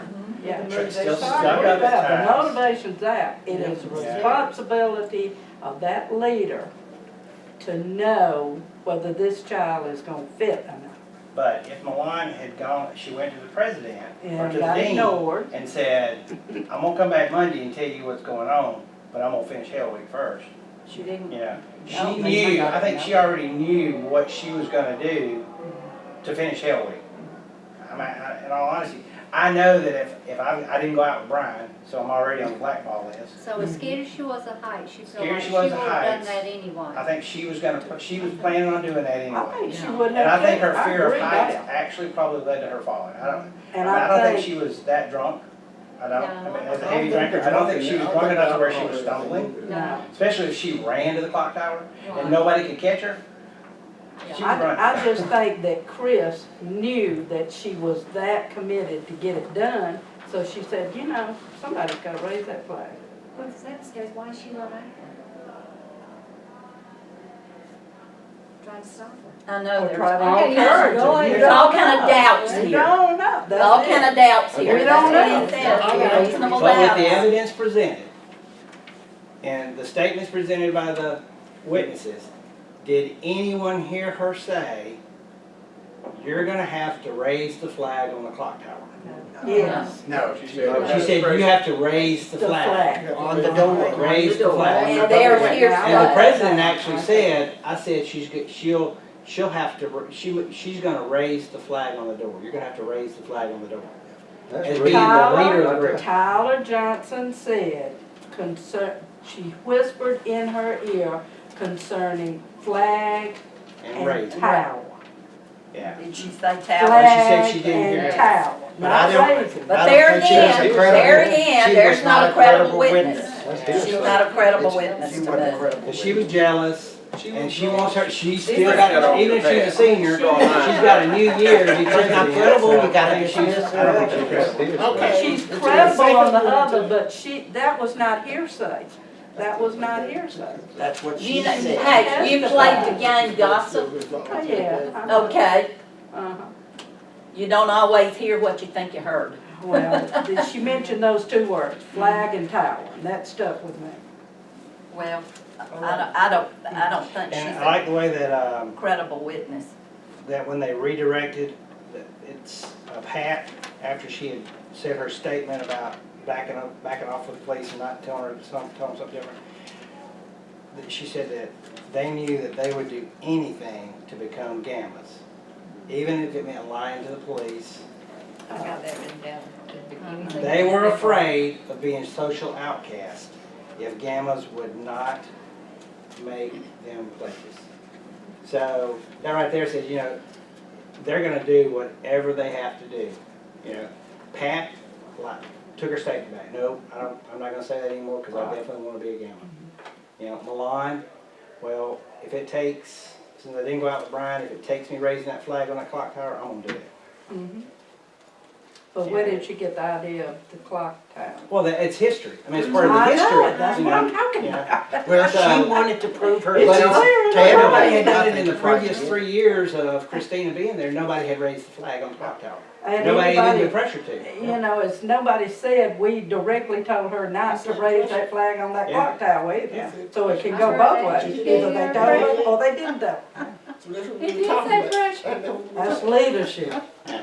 All right, Going back up to the dean, Oh, I know. I Yeah. agree. you know, all the way. No, not keeping record of All right, so, allegations. all right, so As a Yeah. count of So, involuntary I'm- manslaughter. I amend my vote in the Just to go interest, home. in the interest No, of time. no, we're not doing it in interest of No, time. we don't want you to change. I got all your night. We can say. As long as I can stay Well, awake. this Just is- think about it. Huh? Just think about You're it. not gonna Okay. Who thinks it I was will- involuntary manslaughter? Then we'll just acquit on No, he said we're A gonna hung be jury. unanimous. So a hung jury? No, no, Hung no, we jury. don't. To vote, we don't have to be unanimous, no, absolutely we don't. Yeah, we do too. Yeah, we have to be unanimous. What? We have to be unanimous if we If we vote one vote guilty. guilty. If we are hung jury, we do not have to be unanimous. Oh, Hung that's jury. true. Hung jury. Oh, you said be a hung jury. Yeah. Oh, that's what you Yeah. said. Oh, then they could But, retry now, it. do you want And your that- legacy to be a hung jury? You want to be a hung jury? How you gonna leave us here? Well, we only got one hangout. Well, nobody has convinced me otherwise. I don't think any of it's gonna convince you. Yeah, that's If you're- true. That's Reasonable doubt. not unless it's Donna. more So evidence. I guess if Reasonable you're doubt. president of anything, I think and if somebody a goes out there and life- kills himself, you're guilty whether you A had life anything to do with it. deserves more than, it was Kinda like just going to the bar to get an drunk. hazing If you get drunk in somebody's bar now, Well, that's a perfect example. I think the Perfect example. That's I have a party at my house. that's right, You know, I'm president of a company. responsible. I'm president of a company. that's right. I have a party at my house. No drinks. There are no drinks in my house whatsoever. Mhm. But yet, somebody goes next door and drinks with their friend over there and then leaves my house and is ready to kill somebody. Am I responsible because I gave them liquor? They were at my house. Did you tell them to leave? I didn't tell them to leave. Did you give them the liquor? I didn't give them the liquor. You ever, sir? Did I tell you to raise the flag on the clock tower? She didn't No. say raise it on clock tower. She didn't say raise it on the clock tower. Did I tell you Well, to? historically, do they drink at your house? That's what I'm saying. No. Historically, do they raise a flag? I've got liquor But at my house they that don't goes on me and historically you, Donna. raise the It still ain't been open, so. Uh-huh. But, you know, where do you say that Christina was pushing her to do something that was outside the norm? When she hadn't done it to anybody else the previous 3 years, and I'm sure she had competition the previous 3 years while she was there. You know, I mean, they didn't tell us when she became president of the chapter, so I would assume it was that year. But she knew that there was a no hazing policy, and if they got caught, they were going to get in trouble, get suspended. And when an organization gets suspended from the campus, that's like major. I mean, Yeah. it's Oh, like yeah. major, I think. So, We'd have to assume something we don't know. we don't know. Right, That's right. right. We So, don't know that. Don't- so we in don't- involuntary manslaughter, can you make an assumption that it was involuntary manslaughter? Well, no, I mean, I can't. But can I make a defined decision? No, because I don't know. I don't know what Well, their you can't intent make a was. decision about anything. Yeah, I don't know If what their that's the intent case, was. Yeah. you can't even make a decision about the hazing then, Yeah. if that's the case, because you don't have enough information for that Yeah. either. Right. No. We really don't have You don't enough have enough information. You don't have enough If information. you're talking about credible information in your hand, you don't have any of that. So you Right. don't have any information to make any judgment about anything. Yeah. Don't have any crime scene photos. You No, know, you don't. You I can't mean, we're talking tell. about the bottom line. Yeah, you know, how far away from the ledge was she? When it looked like she was pushed. They gave it no looked like she forensic should've fell. They gave evidence. no They- forensic evidence. They ain't said nothing about the Yeah. body being bruised, so you don't have any evidence. You don't know You how- just The tower talking. might have been 3 feet tall. That's right. Yeah. You don't You know. don't know what that- Yeah, it had a big flagpole. Yeah. And most places do have a, if they got something, they got a fairly big catwalk with a patricia around it or something to keep it. How tall was the clock tower? Yeah. So you don't have any, so we have no evidence. We don't have any, Right, he's right. and if he said, and I think in his word, he said you need to have evidence. Evidence. He said, do We not don't. rely on We what don't the have attorney said, Insufficient do not evidence. rely on what the witness said. He says the evidence must point to something, so There we you have no evidence. No. Beyond a a reasonable reasonable evidence is, we We have- have a leader and she did not do her job. Do we have evidence of voluntary manslaughter? No. No. Do we have evidence of involuntary manslaughter? No. No. Do we have evidence as of count 2 of criminal hazing? No. No, we don't. We don't. I mean, we don't. No evidence really. I Hearsay. mean, there's Hearsay. hearsay. Because they didn't say anything about Milan having any kind of bruises on her body. Yeah. And the fact that And one Patty of was- them to the hospital Patty. because she has an Yeah. asthma And I'm attack sure was if- not evidence. If there would have been the thing of hazing, I'm sure the police would have investigated all the pledges and asked them. Especially with this And- murder. Well, what With if, this death. the person eating the eggshell had choked to death? Yeah. Yeah, well, if she choked to death, who Well, then that would have been something different. Yeah. I guess. That would have been evidence. That would have been. Hot peppers.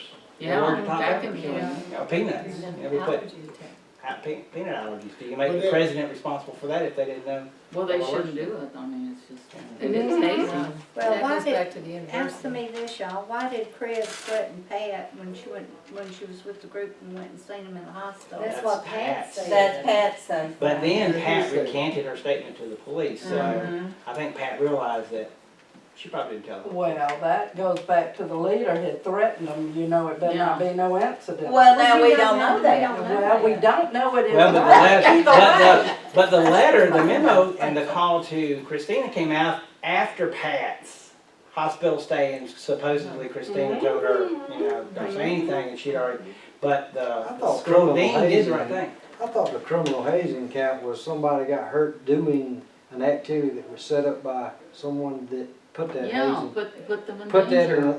in effect. And that was the president and the vice president that said that they were gonna be doing the hazing. doing the hazing. And she did get hurt. That's not, you don't have to have, I could go guilty with the hazing. you don't have, 'Cause I that's think not. it, I mean, for any But it ought to organization. be against Tyler Johnson too, because she was the Yeah, one but that. she's not on trial. I mean, it I can't know. be is what I'm saying. Those activities are not hazings, they are Pranks. pranks. That would be hazing in my Hazing. book. But somebody got hurt doing it. Somebody got hurt doing it. Somebody got hurt doing it. Yeah, That's even though it's criminal hazing. involuntary. It doesn't matter what you call hazing or Yeah. what you call. That's what the band, that's what that band got accused in Florida for. That Yeah, same hazing. yeah, we But it's called That's why we went hazing. back there. But she didn't get hurt doing something they told her to do. She got hurt, but she went up there and committed suicide. is what she did. She didn't. Yeah, I don't know how much influence her aunt had over her and that, and I don't know if maybe, you know, that was a way of getting back at the Gammas for, number one, not pledging her because she didn't go to Brian, or Who knows? because she was stuck up. And Well, the fact is, we don't know it. we don't know. We don't know All anything. we, all we can say, we Let's go have no home. facts. Let's go home. Not guilty on all charges. Everybody not guilty on all charges. I agree. I would. We all have to. Right. Reluctantly, Not Come on, guilty. raise your hand, Tom. reluctantly. Hey, Don, here we go, Don. Yeah, the three of us are like this, Don. We all together, we all together. It would not be anybody in jail if this was a jury, I'll tell you what. I just think. What are we gonna say? What we say? Not guilty on all charges? Right. Not guilty on all charges? Not guilty on all charges? Yeah, they didn't prove the case. Not guilty? Not proven yet. They didn't prove Not the guilty? I'm not guilty. Y'all ready? Well, I wanted the hazing, but I'll give up. No, that's No, not. that's okay. Not guilty? Did you do it too? Not proven. No, but I would stop her. Are y'all coming? I would Hang stop the poor thing. Lily said she gotta go to the grocery store. The grocery store.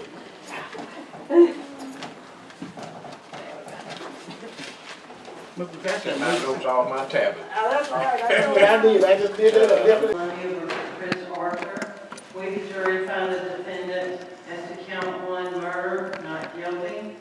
As voluntary manslaughter, not guilty.